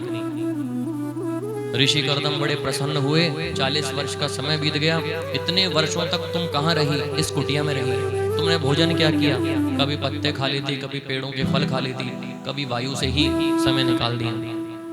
महात्मा कर्दम का हृदय विदीर्ण हो गया और मैं तुमसे बड़ा प्रसन्न हूं देवी। तुमने इतने कष्ट सहे, सूखे पत्ते खा खाकर तुमने मेरी सेवा की 40 वर्षों तक। तुम्हारे मन में ऐसा एक बार भी विचार नहीं आया कि ऐसे कैसे पुरुष से मेरी शादी हो गई? एक बार अपनी आंखें बंद कर लो। जैसे ही अपनी आंखें बंद की और आंखें खोलकर देखा तो देवहूति ने देखा कि एक बहुत बड़ा सुंदर सरोवर है, वह 9 मंजिला एक महल बनकर तैयार हो गया। हजारों आभूषण आ गए, सैकड़ों दास दासियां वहां आ गई। जो वैभव देवहूति ने अपने पिता के घर देखा था, आज कर्दम के द्वार पर है। देखते ही देखते बड़ी प्रसन्न हुई। कर्दम ने देवहूति का हाथ पकड़कर जैसे ही सरोवर में डुबकी लगाई, कर्दम तो हो गए 20 वर्ष के और देवहूति हो गई 16 वर्ष की। अब कर्दम ने जो तपस्या की थी कि मेरे यहाँ पुत्र भगवान स्वयं बनकर आएंगे, तब मैं गृहस्थ जीवन को छोड़ दूंगा, लेकिन द्वारिकाधीश कृष्ण को तो कुछ और ही मंजूर है। यहाँ करदम जी के पुत्र होने की बजाय कन्याएं हो गई पूरी 9 कन्याएं बड़े अच्छे अच्छे प्रसिद्ध विद्वान घरों में ब्याही गई। सबसे बड़ी कन्या का नाम था कला, मरीचि नाम के ऋषि को ब्याही गई। दूसरी का नाम था अनुसुईया। आप सभी ने प्रसंग सुना होगा सती अनुसुईया का। एक सज्जन बड़ा विचित्र विचार करते हुए अनुसुईया के प्रसंग के बारे में हमसे पूछने लगे, तब हमने उन्हें अनुसुईया का प्रसंग भी सुनाया। अब अनुसुईया का प्रसंग आप सभी ने सुना है। अनुसुईया के सतीत्व की परीक्षा लेने के लिए त्रिदेव उनके यहाँ गए थे और अपना रूप बालक का बनाकर माता अनुसुईया ने उनको अपनी गोद में खिलाया था और जो जो उन्होंने कहा वो सब पालना अनुसुईया ने की थी और अपनी सतीत्व की परीक्षा में पास हो गई थी। बोलिए सच्चिदानंद भगवान की जय। एक वशिष्ठ की पत्नी है अरुंधति, वो भी कर्दम ऋषि की पुत्री है, भृगु की पत्नी है। ऐसी गुणवती 9 कन्याओं को जन्म दिया ऋषि कर्दम ने। मन में सोचा कि मैंने तो कहा था एक पुत्र होते ही गृहस्थ को छोड़ दूंगा, पर ये गोविंद ने क्या कर दिया, मुझे कौन से चक्कर में डाल दिया। अब 10वीं संतान के रूप में स्वयं नारायण कर्दम ऋषि के यहाँ प्रकट हो गए। बोली सच्चिदानंद भगवान की जय। कपिल देव के रूप में इनका प्राकट्य हो गया ऋषि कर्दम के घर। बहुत सुंदर स्वरूप उनका है भगवान कपिल का। ये ज्ञान की मूर्ति है जिसे हम दर्शन शास्त्र भी कहते हैं। 9 कन्याओं का विवाह कर दिया, कपिल का दर्शन किया कर्दम ने और कहा कि मेरी कामना पूर्ण हो गई, स्वयं भगवान नारायण पुत्र बनकर आए और मुझे कुछ नहीं चाहिए।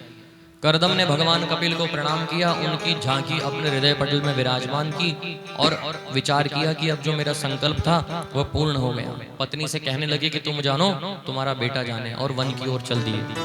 कर्दम वन में एकांत जगह जाकर कपिल का स्वरूप का चिंतन कर तपस्या करने समाधि में बैठ जाते हैं। अब देवहूति जो ऋषि की पत्नी है, कुछ तो उनकी तपस्या का असर उन पर भी हो गया। आज माता देवहूति ने बड़े मन में सोचा कि मैं कितनी बड़ी भाग्यशाली हूँ, मेरी 9 कन्याएं बड़े बड़े ऋषियों के घर पधारी हैं, एक से एक तेजस्वी उनके पति है, मेरा कितना बड़ा सौभाग्य है। बोली सच्चिदानंद भगवान की जय। मेरे घर भगवान स्वयं पुत्र बनकर आए हैं। बहती गंगा में जो हाथ नहीं धोता वो मूर्ख होता है, समझदार नहीं होता। शास्त्र कहते हैं कि भगवान की कथा हो रही है तो आप बिना निमंत्रण के भी वहां चले जाओ, क्योंकि बिना निमंत्रण के जाने वालों को अधिक पुण्य मिलता है। क्योंकि कई बार निमंत्रण लेकर आने वाला सबके लिए नहीं, सब तो भाव से आते होंगे, लेकिन कुछ लोग निमंत्रण की वजह से भी अपनी लोक लज्जा के लिए, व्यवहार के लिए आ जाते हैं। किंतु बिना निमंत्रण के जाने वाले लोग सत्यता से केवल भगवान की श्रद्धा के लिए ही वहां पहुंचते हैं। देवहूति ने मन में सोचा मेरे घर तो भगवान नारायण स्वयं आए हैं। पता चला तो कर्दम की 9 पुत्रियां वहां आ गई, कपिल भगवान की बड़ी 9 बहनें सब आ गई। ऐसा भागवत में लिखा है। आज माता ने नन्हे कपिल को स्नान कराया, अपने हाथ से भगवान कपिल को वस्त्र पहनाए, मस्तिष्क पर चंदन लगाया, माला पहनाई, एक छोटी सी व्यास गद्दी बनाई, उस पर कपिल को बैठा दिया। कपिल ने कहा माता ये आप क्या कर रही हैं, आज क्या हो रहा है, ये उल्टी गंगा कैसे बह रही है। माता अपने पुत्र का पूजन कर रही है। मैया ने कहा आज तो मैं वो कर रही हूँ जो मुझे बहुत पहले ही कर लेना चाहिए था, आज मुझे कोई नहीं रोक सकता। ऐसा कहकर पूजन करने लगती हैं। और यहीं से शुरू होता है कपिल और देवहूति संवाद। निर्विण्ण नितरान भूमा न सदिन्द्रिय दर्शनाद येन संभाव्यमानेन न प्रपन्नाधम तमः प्रभो। बोले सच्चिदानंद भगवान की जय। यहाँ देवहूति के वंश में प्रसूति नाम की जो बहन है वो दक्ष नाम के प्रजापति से ब्याही गई। आकृति का विवाह रुचि प्रजापति के साथ हुआ। उन्हीं के यहाँ भगवान यज्ञदेव का प्रादुर्भाव हुआ। प्रसूति का विवाह दक्ष प्रजापति के साथ हुआ। दक्ष प्रजापति की कन्या का नाम हुआ सती महारानी। इन्हीं महारानी के साथ भगवान शंकर का विवाह हुआ। जब दक्ष प्रजापति के यहाँ यज्ञ का आयोजन हुआ, सती महारानी अनाहुत होने के बाद दक्ष प्रजापति के यक्ष के मंडप में गई, यज्ञ मंडप में गई, तो शिव ने दक्ष को प्रणाम नहीं किया था, इसलिए दक्ष शिव से द्वेष मानता है। सती महारानी यज्ञ मंडप में गई, वहां अपने पति का अनादर देखा, बस योगाग्नि में स्वयं को भस्म करके नष्ट कर दिया और भगवान शंकर के गणों ने यज्ञ को विध्वंस करना चाहा, लेकिन यज्ञ के आचार्य भृगु मुनि ने अभिमंत्र जल से सबको भगा दिया। सती के जाने का समाचार शिव को मिला, अपनी जटा को उखाड़कर जमीन पर पटक दिया, उससे वीरभद्र नाम का वीर उत्पन्न हुआ। बोली वीरभद्र जी महाराज की जय। जिसने आकर पूरे यज्ञ को विध्वंस कर दिया, दक्ष को पकड़कर उसका मस्तक धड़ से अलग कर दिया। देवताओं ने भगवान शंकर से प्रार्थना की, भगवान शंकर पधारे और दक्ष प्रजापति को बकरे का मुख लगा दिया। आप जब शिव जी की पूजा करने जाते हैं तो एक शब्द बहुत सुनने को मिलता है, कौन सा? जोर से बोलो, ये आगे वाले बच्चे बहुत डरते हैं क्लास में। बम बम, डरना नहीं है, कथा सुन रहे हैं बड़े प्रेम से, जोर से बोल दिया करो, कोई बात नहीं। शिव जी की जब पूजा करने जाते हैं तो एक शब्द बड़ा सुनने को मिलता है, और उस शब्द से सदैव वाची बम बम, हमेशा बम बम बोलते रहो। क्यों? उस बम बम शब्द से शिव प्रसन्न होते हैं। ये यहीं से इसकी कथा प्रारंभ होती है। जब दक्ष प्रजापति के बकरे का सिर लगा दिया गया तो भगवान शिव को बड़ा क्रोध आ रहा था। तो उस क्रोध में जब दक्ष प्रजापति के बकरे का मुख लगा हुआ, जब बकरा कैसे बोलता है, बकरा वो जैसे बम बम की झांकी है, बम बम की ध्वनि है, उसी प्रकार बकरे की आवाज निकलती है।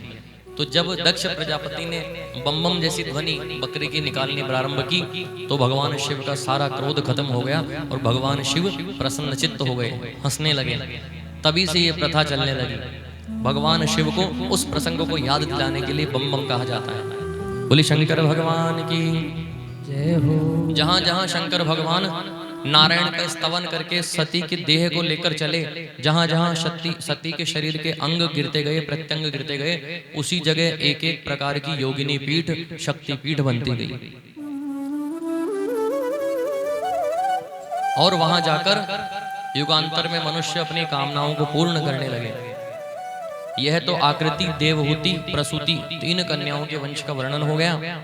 स्वयंभू मणि की 3 कन्याओं के वंश के वर्णन हुआ। स्वयंभू मनु के 3 बेटियां और 2 पुत्र हुए, प्रियव्रत और उत्तानपाद। बोले सच्चिदानंद भगवान की जय। बोले भक्तवत्सल भगवान की जय।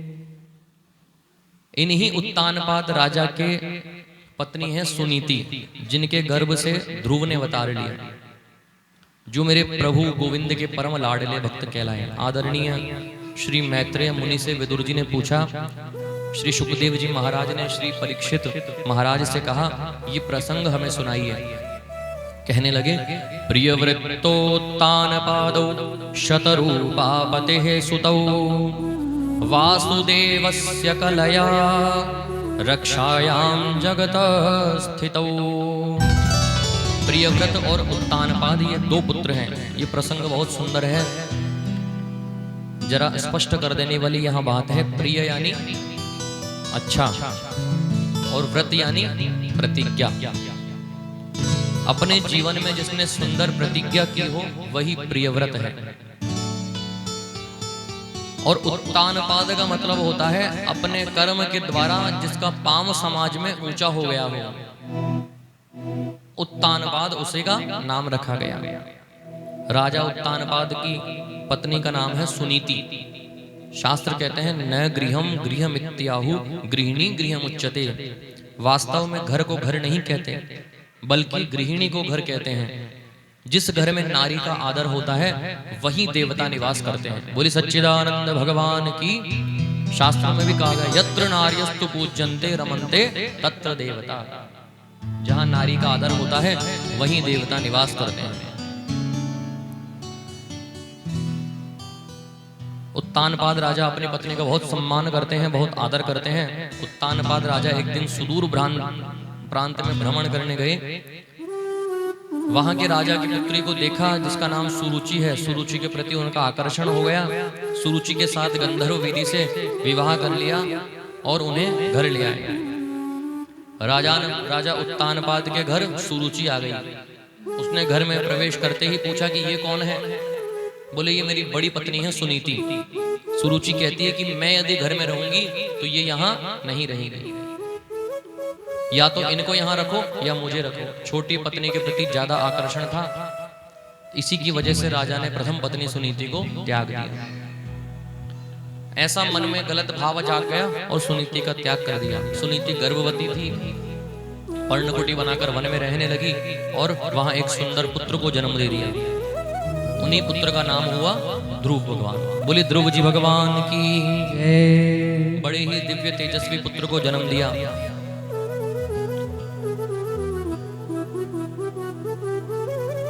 ध्रुव जी महाराज का जन्म सुनीति के गर्भ से हुआ।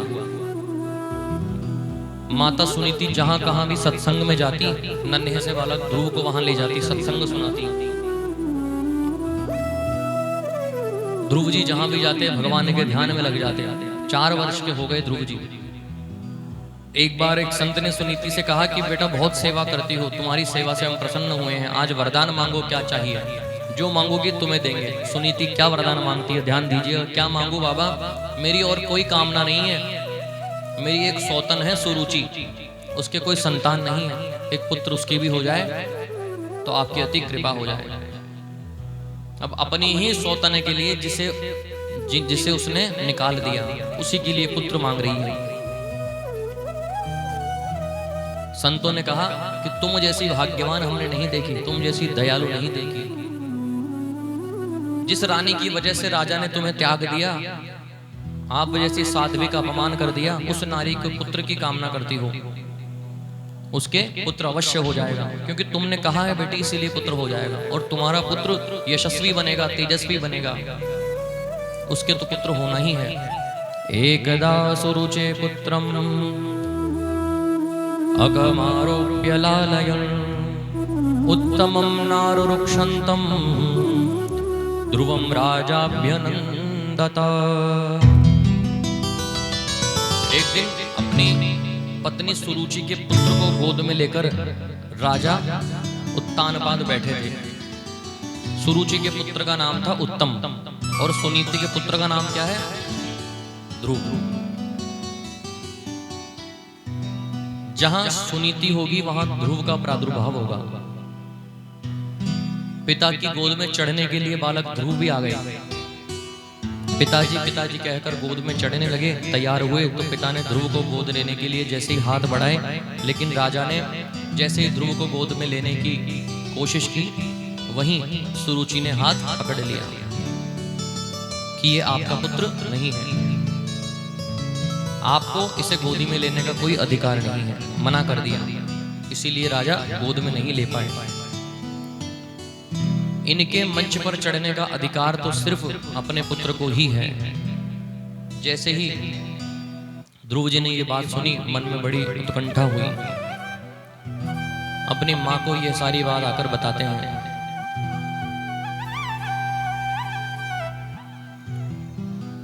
दूसरी स्त्री के गर्भ से जन्म लिया, इसीलिए आज इस मंच पर मुझे नहीं बैठने दिया।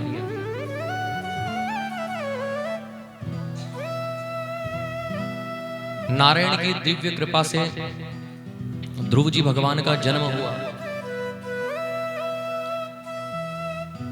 अपनी माता के बाण से ध्रुव जी आहत हो जाते हैं। जैसे सोते हुए सर्प पर कोई डंडे से प्रहार कर दे, इतना कष्ट उन्हें होता है। अब छोटा सा बालक है, भगा दिया तो श्वास पर श्वास चढ़ा रहे हैं, बड़ा क्रोध कर रहे हैं। आचार्य सुखदेव जी कहते हैं, परीक्षित, माता सुरुचि ने केवल ध्रुव जी का ही अपमान नहीं किया, अपितु उस परमपिता परमेश्वर के दिव्य रूप का अपमान उसने कर दिया। मां सुनीति ने दौड़कर अंक में भर लिया। वत्स क्यों रोते हो? बालक ध्रुव ने सारी बात उन्हें बताई। मां, क्या आप मेरी मां कहलाने के योग्य नहीं है? क्या मैंने आपके गर्भ से जन्म लेकर कोई अपराध कर दिया? आप में ऐसे कौन से दुर्गुण विद्यमान हैं? या ऐसा कौन सा वो गुण है जो सुरुचि में तो है पर आप में नहीं है? वास्तव में मैं यदि आपका पुत्र हूं तो माता सुरुचि के एक एक शब्द का बदला लेकर रहूंगा। सुरुचि ने ऐसा क्यों किया? माता सुनीति ने तुरंत पुत्र के मुख को बंद कर दिया। बेटा, कभी किसी प्राणी के अमंगल की कामना नहीं करनी चाहिए। ऐसा तुम कभी दोबारा मत कहना कि सुरुचि का बुरा हो। जहां तक गलती का सवाल है, एक नहीं तुमने दो दो गलती की है। एक गलती तो ये कि तुम मनुष्य बने, तुम्हारा कर्म तो एकदम देवताओं के समान है। तुम्हें तो किसी देवयोनि में जन्म लेना चाहिए था, और मानव भी बने तो दूसरी गलती ये कर दी कि मुझे दुर्भागा के गर्भ से तुमने जन्म ले लिया। यदि तुमने सुरुचि के गर्भ से जन्म लिया होता तो उस मंच पर बैठने का अधिकार तुम्हें मिल जाता। परमात्मा के चिंतन के लिए गहन समाधि लगाने का विचार कर लेते हैं। वहीं पुत्रवती वही मां होती है वास्तव में, जो अपने पुत्र के मन से बदले की भावना को नष्ट कर दे।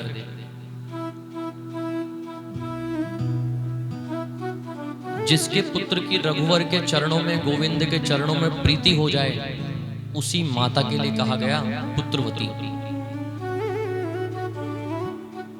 प्रथम आशीर्वाद जब विवाह के पश्चात एक कन्या से जब महिला बनती है, जब पाणिग्रहण संस्कार जब पूर्ण होता है, तो कन्या से जब महिला बनती है तो प्रथम आशीर्वाद दिया जाता है, अखंड सौभाग्यवती पति पुत्रवती भव। तो पुत्रवती वास्तव में वही महिला है जिनका पुत्र की गोविंद के चरणों में प्रीति हो गई हो, कृष्ण के चरणों में प्रीति हो गई हो। माता ने पुत्र को उपदेश दिया कि तुम कल वन में जाओ तो आज चले जाओ बेटा, और आज जाओ तो अभी जाओ। आज से परमात्मा से संबंध जोड़ लो, प्रभु केवल तुम्हारा ही है। ध्रुव ने कहा माता, आप भी मुझे वन में जाने की प्रेरणा देती है, लेकिन प्रभु परमात्मा कहाँ रहता है, कहाँ वास करता है, कहाँ निवास करता है, मुझे बताओ। माता ने कहा वो सभी जगह रहते हैं। माता सुनीति ध्रुव जी से कहती है, बेटा परमात्मा का सर्वत्र वास है, उनको खोजने का प्रयास करना चाहिए। तुम सीधे वन में जाओ, मुझे कोई आपत्ति नहीं। ध्रुव जी के मन में दृढ़ता आ जाती है। वन की ओर प्रस्थान कर लिया। लेकिन शास्त्र एक बात कहते हैं, गुरु बिन भव निधि तरई न कोई, जो विरंच शंकर सम होई। ऐसा कहा जाता है कि बिना गुरु के कोई तर ही नहीं सकता, बिना गुरु के मोक्ष नहीं मिल सकती, कोई भवसागर को पार नहीं कर सकता। जो हमें अंधकार से प्रकाश की ओर ले जाए, परमात्मा से जो मिला गया, वही गुरु है। जीवन में सभी का गुरु होना ही चाहिए। श्रेष्ठता देखकर गुरु बनाना अवश्य है। कोई यदि नहीं मिले, हमें लगे कि कोई गुरु नहीं है, कोई हमें उचित नहीं लगता, तो जगत गुरु मेरे गोविंद को अपना गुरु मानकर पूजा करना प्रारंभ कर दो। बोले सच्चिदानंद भगवान की। ध्रुव जी महाराज ने अपने मन में संकल्प लिया कि क्या करूं, मेरा कोई गुरु नहीं है, मार्ग कौन बताएगा। तभी सामने से आ रहे थे नारायण नारायण नारद जी भगवान। ज्ञान के भंडार है नारद जी, सामने से आ गए। नारद जी का दर्शन हुआ। ध्रुव जी ने नारद जी को देखा और नारद जी ने बालक ध्रुव को देखा। नारद जी मन ही मन विचार कर रहे हैं कि ऐसा शिष्य मुझे मिल जाए तो मैं भी तर जाऊं, लेकिन पहले परीक्षा लेकर देखूं कि पक्का है या कच्चा। संत नारद जैसे ही ध्रुव के पास पहुंचे, नारद जी के चरणों में साष्टांग प्रणाम किया। मन में कहा, पहली सीढ़ी मजबूत है। अब ये जो प्रणाम करने की जो प्रक्रिया है ना, साष्टांग प्रणाम करने की, साष्टांग कहा जाता है अष्ट अंगों को। तो साष्टांग प्रणाम किया जाता है पूरे पैर की उंगलियों से लेके हाथों की उंगलियां, नतमस्तक होकर जमीन पर लेटकर साष्टांग प्रणाम किया जाता है। गुरु का सम्मान में, गुरु के आदर में शिष्य साष्टांग प्रणाम ही करते थे। उसके बाद चल गया पंचांग प्रणाम। धीरे धीरे युग परिवर्तन होने लगा। पंचांग प्रणाम कैसे हुआ? घुटनों के बल बैठे और झुक गए, प्रणाम हो गए। कालांतर में पंचांग प्रणाम को भी भूलते चले गए।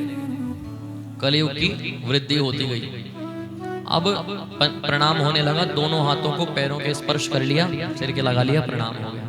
वो भी धीरे धीरे खत्म हो गया। उसके बाद एक हाथ से प्रणाम करने का चलन प्रारंभ हो गया। महाराज, कलयुग जैसे जैसे बढ़ता गया, अब तो वो हाथ भी पैरों तक नहीं जाता, खड़े खड़े।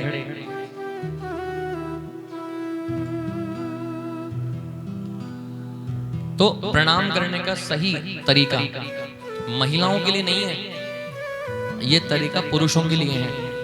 क्योंकि पृथ्वी आप महिलाओं का भार नहीं सहन कर सकती। यत्र नार्यस्तु पूजन्ते रमन्ते तत्र देवता।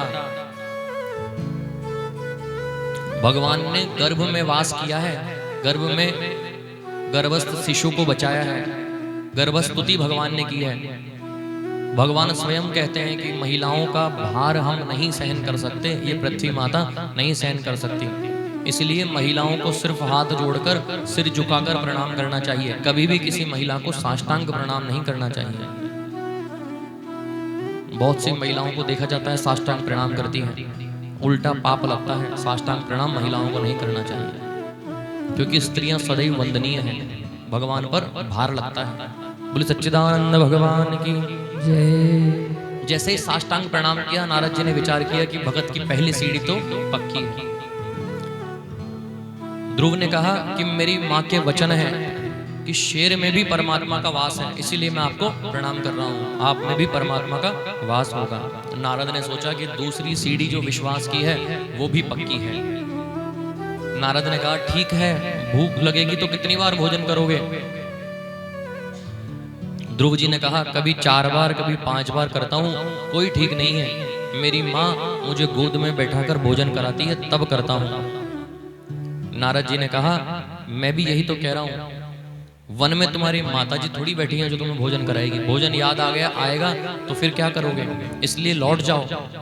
ध्रुव जी मुस्कुराकर कहते हैं कि मेरी माँ कहती है जब दांत दिए नहीं तब दूध दियो, अब दांत दिए कछु और भी देगा। उस परमात्मा ने जब हमें दांत नहीं दिए तो दूध दिया, और जब दांत दिए तो खाने के लिए अन्न भी दिया।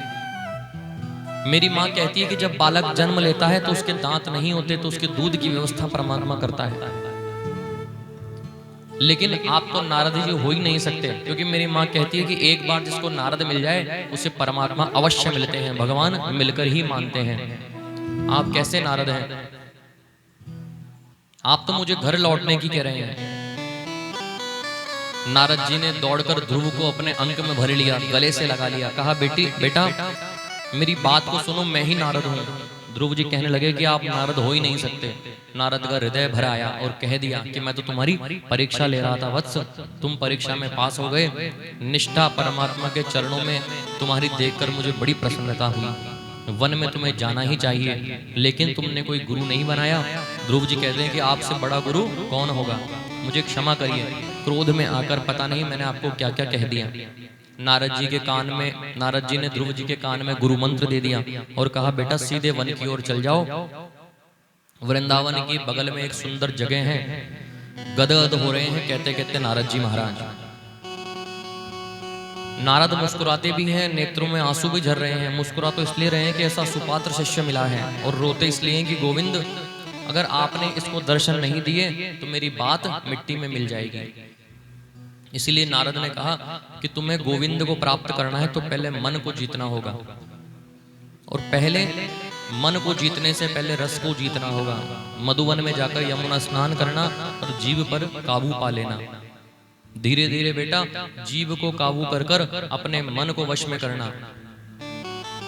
जैसा मिल जाए वैसा खाकर भजन करना। मुझे विश्वास है तुम्हें गोविंद जरूर मिलेंगे। अब ध्रुव जी महाराज वन में जाकर ओम नमो भगवते वासुदेवाय, ओम नमो भगवते वासुदेवाय के जाप प्रारंभ कर दी। ध्रुव जी के भजन का पहला महीना चल रहा है। 3 दिन तक कुछ नहीं खाते, तीसरे दिन कुछ भी फल खाकर भजन प्रारंभ कर देते। जैसे ही दूसरा महीना शुरू हुआ, 6 दिन तक कुछ नहीं खाते, 6 दिन बाद कुछ फल खाकर पुनः भजन प्रारंभ कर देते। तीसरा महीना प्रारंभ हुआ, 12 दिन तक कुछ नहीं खाते, 12 दिन बाद कुछ पत्ते खाकर भजन करने लग जाते। जैसे ही चौथा महीना प्रारंभ हुआ, पंचमे मासनु प्राप्ते जितश्वासो नृपात्मज ध्यायन् ब्रह्मपदैकेन तस्थो स्थाणु स्विराचलः। ध्रुव जी के भजन का जैसे ही 5वां महीना शुरू हुआ तो ध्रुव जी महाराज उस नन्हे से बालक ने अपनी सांस को भी रोक लिया। जैसे ही श्वास रुका, गोविंद का प्राकट्य उनके हृदय में हो गया। एक पैर पर ध्रुव जी महाराज खड़े हैं। ध्रुव जी ने जैसे ही अपनी श्वास को रोका, प्राण वायु को रोका, तो जितने भी देवता हैं सबके प्राण अवरुद्ध हो गए। सब घबराते हुए ब्रह्मा जी के पास आए। देवता कहने लगे, भगवान हम श्वास नहीं ले पा रहे हैं, प्राण अवरुद्ध हो गए, हमें बचाइए। भगवान कहने लगे, यही हाल हमारा हो रहा है। और ब्रह्मा जी सभी देवताओं को लेकर भगवान नारायण के पास जाकर प्रार्थना करने लगे, हमें बचाइए भगवान, हमारे प्राण अवरुद्ध हो रहे हैं, श्वास नहीं आ रहा है, हम जानते नहीं। प्रभु ने कहा, देवताओं डरो नहीं, मेरा एक नन्हा सा बालक है, समाधि लगाकर मेरा भजन कर रहा है, इतना ध्यानस्थ हो गया, इतना ध्यान मग्न हो गया कि उसका प्राण अवरुद्ध है, प्राण भी रुके हुए हैं। अभी जाकर मैं उसे दर्शन देता हूँ, आपका सबका श्वास चलने लग जाएगा। भगवान ने अपने गरुड़ को तैयार किया। भागवत में बहुत से अवतारों का वर्णन हुआ, लेकिन स्वयं भक्त को दर्शन देने जा रहे हैं ऐसा सब जगह लिखा होता है। लेकिन यहाँ भगवान भक्त के दर्शन करने स्वयं जा रहे हैं। बोली भक्तवत्सल भगवान की। जो झांकी ध्रुव के हृदय में विद्यमान थी भगवान की, उसी रूप में भगवान ध्रुव के समक्ष प्रकट हो गए। वही झांकी ध्रुव के सामने खड़ी हो गई। आंखों के सामने जैसे ही झांकी खड़ी हुई, ध्रुव जी बड़े घबरा जाते हैं। हड़बड़ाकर आंखें खोलकर देखते हैं तो वही नारायण जो हृदय पटल में विराजमान है आज सामने खड़े हैं। जैसे ही नारायण का दर्शन हुआ, उनका प्राण पुनः संचरित होने लगा। समस्त देवताओं के प्राण संचरित हो गए। आदरणीय शुकदेव जी महाराज परीक्षित से कहते हैं कि एक बार इस दृश्य को देखो, एक टांग पर खड़ा हुआ छोटा सा बालक अपने प्रभु लीला पुरुषोत्तम भगवान श्री कृष्ण की छवि को देख रहा है और भगवान भी उस भक्त की छवि को देख रहे हैं। दोनों भक्त और भगवान एक दूसरे को देखकर मुस्कुरा रहे हैं। जो बालक है उसे तो कुछ कहना आता ही नहीं और भगवान कुछ कह ही नहीं पा रहे हैं। दोनों एक दूसरे को देखकर मुस्कुरा रहे हैं। इसी दृश्य का ध्यान कर कर शौनकादि 88,000 ऋषि मुस्कुरा रहे हैं, सूत जी मुस्कुरा रहे हैं। इसी दृश्य का ध्यान कर कर शुकदेव जी महाराज और परीक्षित मुस्कुरा रहे हैं। इसी दृश्य का ध्यान कर कर चारों सनत कुमार और नारद जी प्रसन्न हो रहे हैं। परीक्षित कहते हैं कि प्रभु बड़े कृपालु है। अब देवता लोग इसलिए हंस रहे हैं कि ऐसा मौका हमें मिलता तो हम तो मांगने की बहुत लंबी सूची बना लेते। शुकदेव जी इसलिए हंस रहे हैं कि जब गोविंद मिल गया तो मांगेंगे क्या। भगवान ने कहा, ध्रुव स्तुति करना तो चाहता है लेकिन आता नहीं है। तो दिव्य शंख को प्रभु ने ध्रुव के गाल पर स्पर्श कर दिया और जैसे ही शंख को गाल पर लगाया, उस छोटे से बालक को वेद वेदांत का ज्ञान हो गया। क्योंकि भगवान ने कहा है, मूकम करोति वाचालम पंगुम लंघयते गिरिम यत् कृपातमहं वंदे परमानंद माधवम। कभी भी अपने इतिहास में मीराबाई ने किसी कॉलेज में जाते, किसी स्कूल में जाते पढ़ाई की, ऐसा कभी सुना है क्या हमने? लेकिन फिर भी मीराबाई के भाष्यों को आज कॉलेज में पढ़ाया जाता है, साहित्य में। कभी किसी सूरदास को स्कूल जाते पढ़ते देखा आपने? सूरदास जी महाराज के आज भाष्य हम लोग पढ़ रहे हैं इतिहास में। हमारे यहाँ इसी युग में प्रभु के दिव्य अवतार बड़े संत शिरोमणि रामानंद संप्रदाय से हमारे महाराज श्री अनंत विभूषित 1008 महाराज श्री रामभद्राचार्य जी महाराज हैं। बोलिए भक्तवत्सल भगवान की जय। बाल्यकाल से ही उनकी दोनों आंखें नहीं हैं, आज भी हैं। एक बार दर्शन जरूर करिएगा। आज आपको जानकारी के लिए बता रहा हूं, अभी कुछ ही दिनों पश्चात जयपुर में आने वाले हैं। हमारी इसी नगरी में, विद्याधर नगर में उनका कार्यक्रम है। एक बार दर्शन करने जरूर जाना। ऐसे दिव्य संत जो परमात्मा की कृपा से ही संभव होते हैं। दोनों आंखें नहीं हैं बाल्यकाल से ही, किंतु उन्होंने अनेकों भाष्य लिख दिए अपने हाथों से, अनेकों ग्रंथ उन्होंने अपने हाथों से लिख दिए। तो ये सभी प्रभु की कृपा से ही संभव है। ध्रुव जी महाराज के गाल पर शंख को स्पर्श कर दिया तो वेद वेदांत का ज्ञान उन्हें हो गया। ऐसे ही परमात्मा की कृपा बरसती है, क्योंकि श्रद्धा का भाव हमारे मन में जितना गहरा होगा उतने जल्दी ही प्रभु की कृपा हम पर होगी। ध्रुव भगवान ने बहुत सुंदर स्तुति की। उस स्तुति का एक एक अक्षर स्वर्ण जड़ित है। ध्रुव की निष्ठा अद्भुत है। ध्रुव जी कहते हैं, मैं धन्य हो गया प्रभु, एक आशीर्वाद चाहता हूं। भगवान बोले, कहो क्या चाहिए। आपके संतों के चरणों में मेरी प्रीति हो जाए, उत्तरोत्तर भक्ति की वृद्धि मन में होती रहे। भगवान ने सोचा कि भक्ति तो मांग रहा है, संतों के प्रति प्रेम भी मांग रहा है, लेकिन इस वन में आकर इस तपस्या को करने के पीछे इस बालक का जो मूल उद्देश्य है वह तो मंच पर बैठकर राज करना है। ऊपर से हम क्या कह रहे हैं, भक्ति चाहिए, और मन में क्या है, राज्य चाहिए। प्रभु ने देखा कि भक्ति मांग रहा है, प्रेम मांग रहा है, लेकिन जंगल में तपस्या करने का मूल उद्देश्य तो मंच पर बैठकर राज करने का है, राजगद्दी पर बैठाना ही होगा। जिसने मुझे फटकार लगाकर घर से निष्कासित कर दिया, उस छोटी रानी मां को यही दिखाना है, इसीलिए तपस्या की। प्रभु ने सोचा इसके मन में इच्छा है राजगद्दी पाने की, ऊपर से कह रहा है मुझे भक्ति चाहिए। इसलिए ध्रुव जी को यद्यपि भक्ति प्राप्त है, लेकिन राज्य गद्दी भोगे बगैर अनन्य भक्ति को नहीं प्राप्त कर सकते। ध्रुव जी को प्रभु उनके संकल्प के बारे में बताते हैं। ध्रुव जी के मन में राज्य की इच्छा तो थी ही।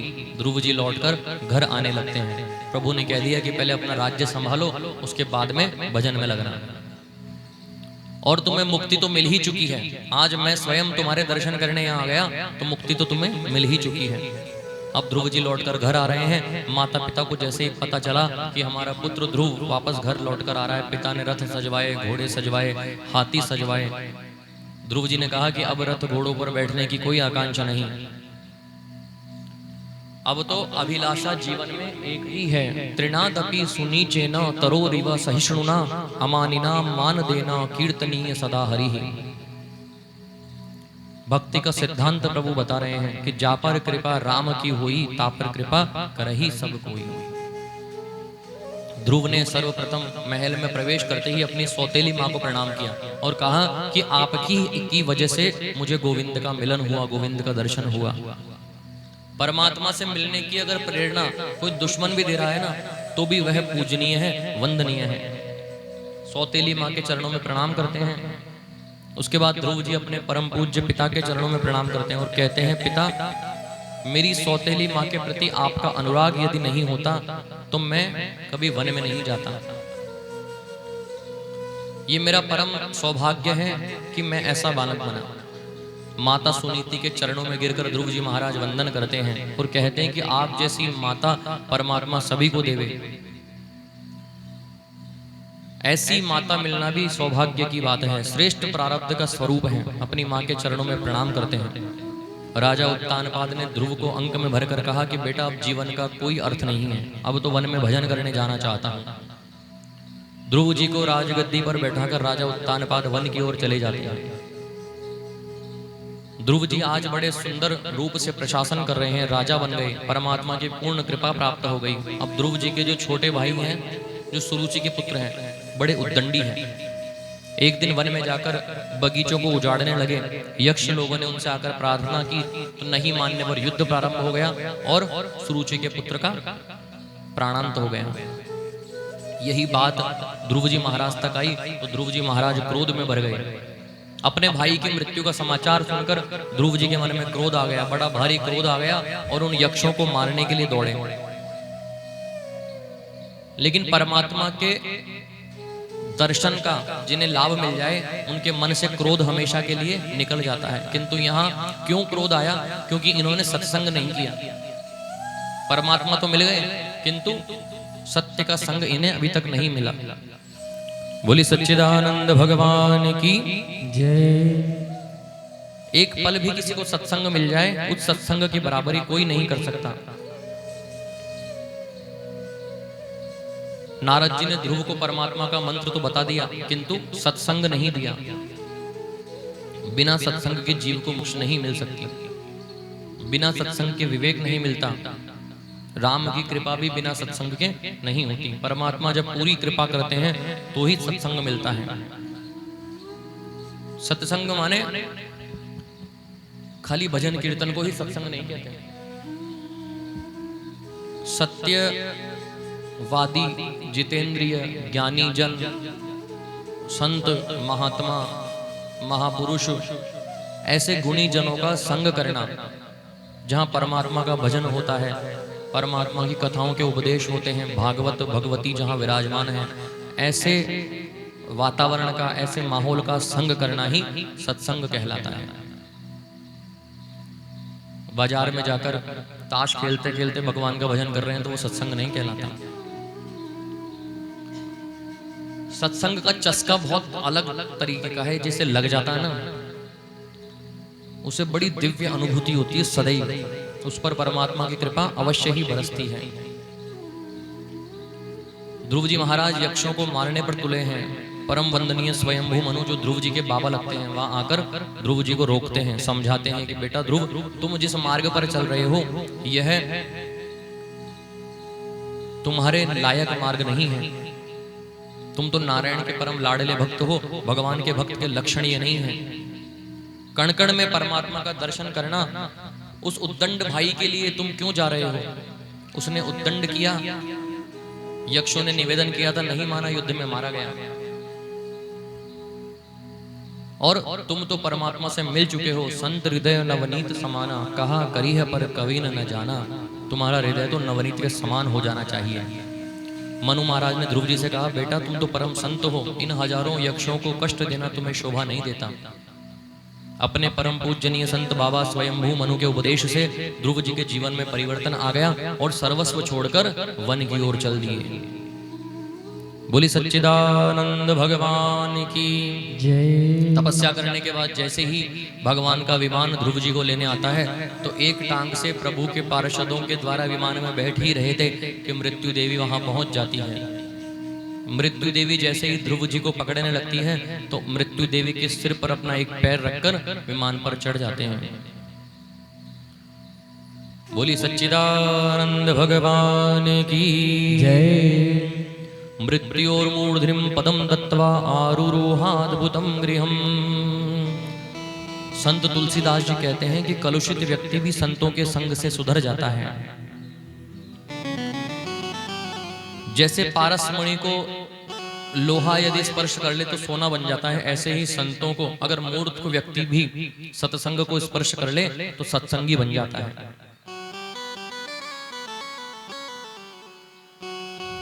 सत्संग ही सर्वोत्तम प्रभु की भक्ति का साधन है।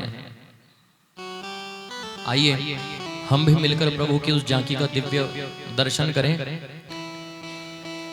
इन शब्दों में पूरी ध्रुव जी की झांकी का दर्शन होगा।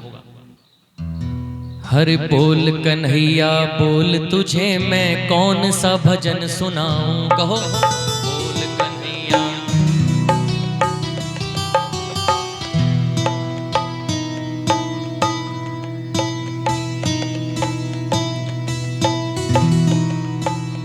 कन्हैया से। बोलिए सच्चिदानंद भगवान की। अभी वार्तालाप करने का समय दूंगा आपको। इस भजन के बाद 10 मिनट का विश्राम होगा। उसके बाद जो भी तैयारी आपको करनी है। अरे बोल कन्हैया बोल, तुझे मैं कौन सा भजन सुनाऊं। गाओ।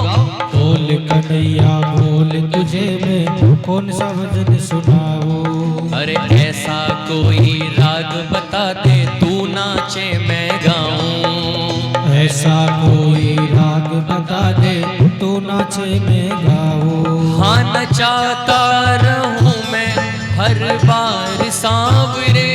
हाँ नचाता रहूं मैं हर बार सांवरे।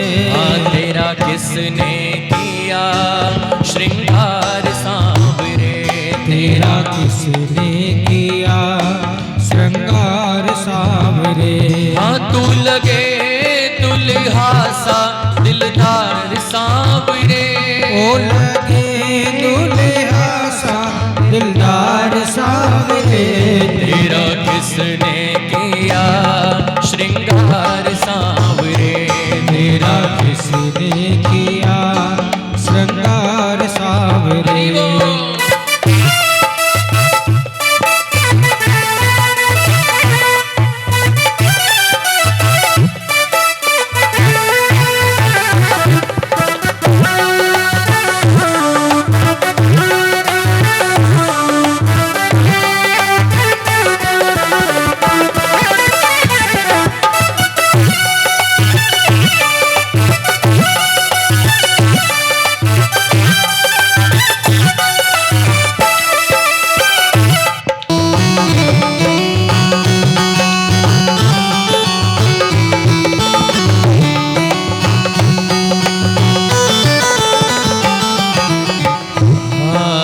मस्तक पर मलिया गिरी चंदन केसर तिलक लगाया।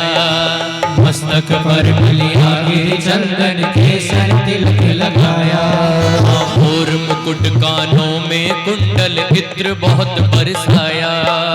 मोर मुकुट कानों में कुंडल इत्र बहुत बरसाया। हाँ महकता रहे ये दरबार सांवरे। ओ महकता रहे दरबार सांवरे। तेरा किसने किया श्रृंगार सांवरे। तेरा किसने किया श्रृंगार सांवरे। हाँ तू लगे दुल्हा सा दिलदार सांवरे। ओ लगे दुल्हा सा दिलदार सांवरे। तेरा किसने किया श्रृंगार सांवरे। तेरा किसने किया श्रृंगार सांवरे।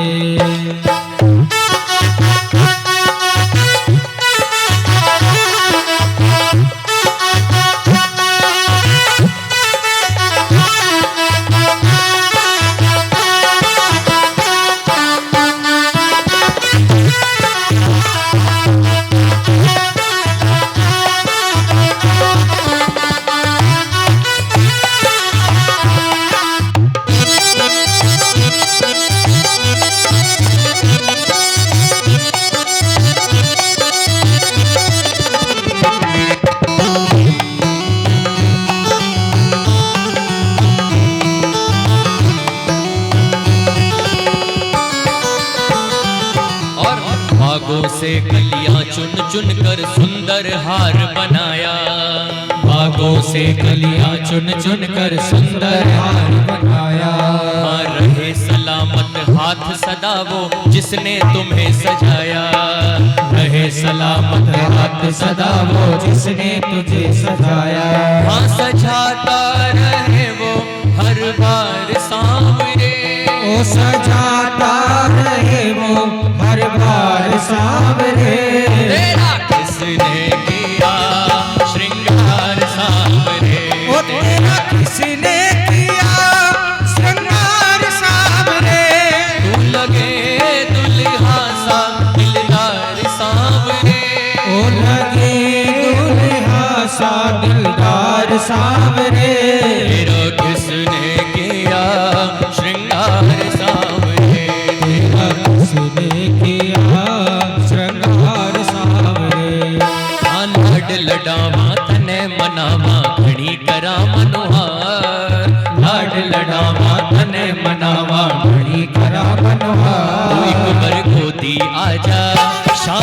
हमारी गोदी आजा, तू एक बार गोदी आजा, श्याम हमारी गोदी आजा। लड़ावा तने मनावा घणी करा मनोहार, लाड लड़ावा तने मनावा घणी करा मनोहार। एक बार गोदी आजा कन्हैया हमारी गोदी आजा, तू एक बार गोदी आजा, कन्हैया हमारी गोदी आजा। बोलिए सच्चिदानंद भगवान की, बोलिए भक्त वत्सल भगवान की जय। आइए कुछ समय का 10 मिनट का एक छोटा सा विश्राम हम यहाँ लेंगे। शंकादि से निवृत्त होकर आप पुनः अपने आसन पर आ जाएं। समय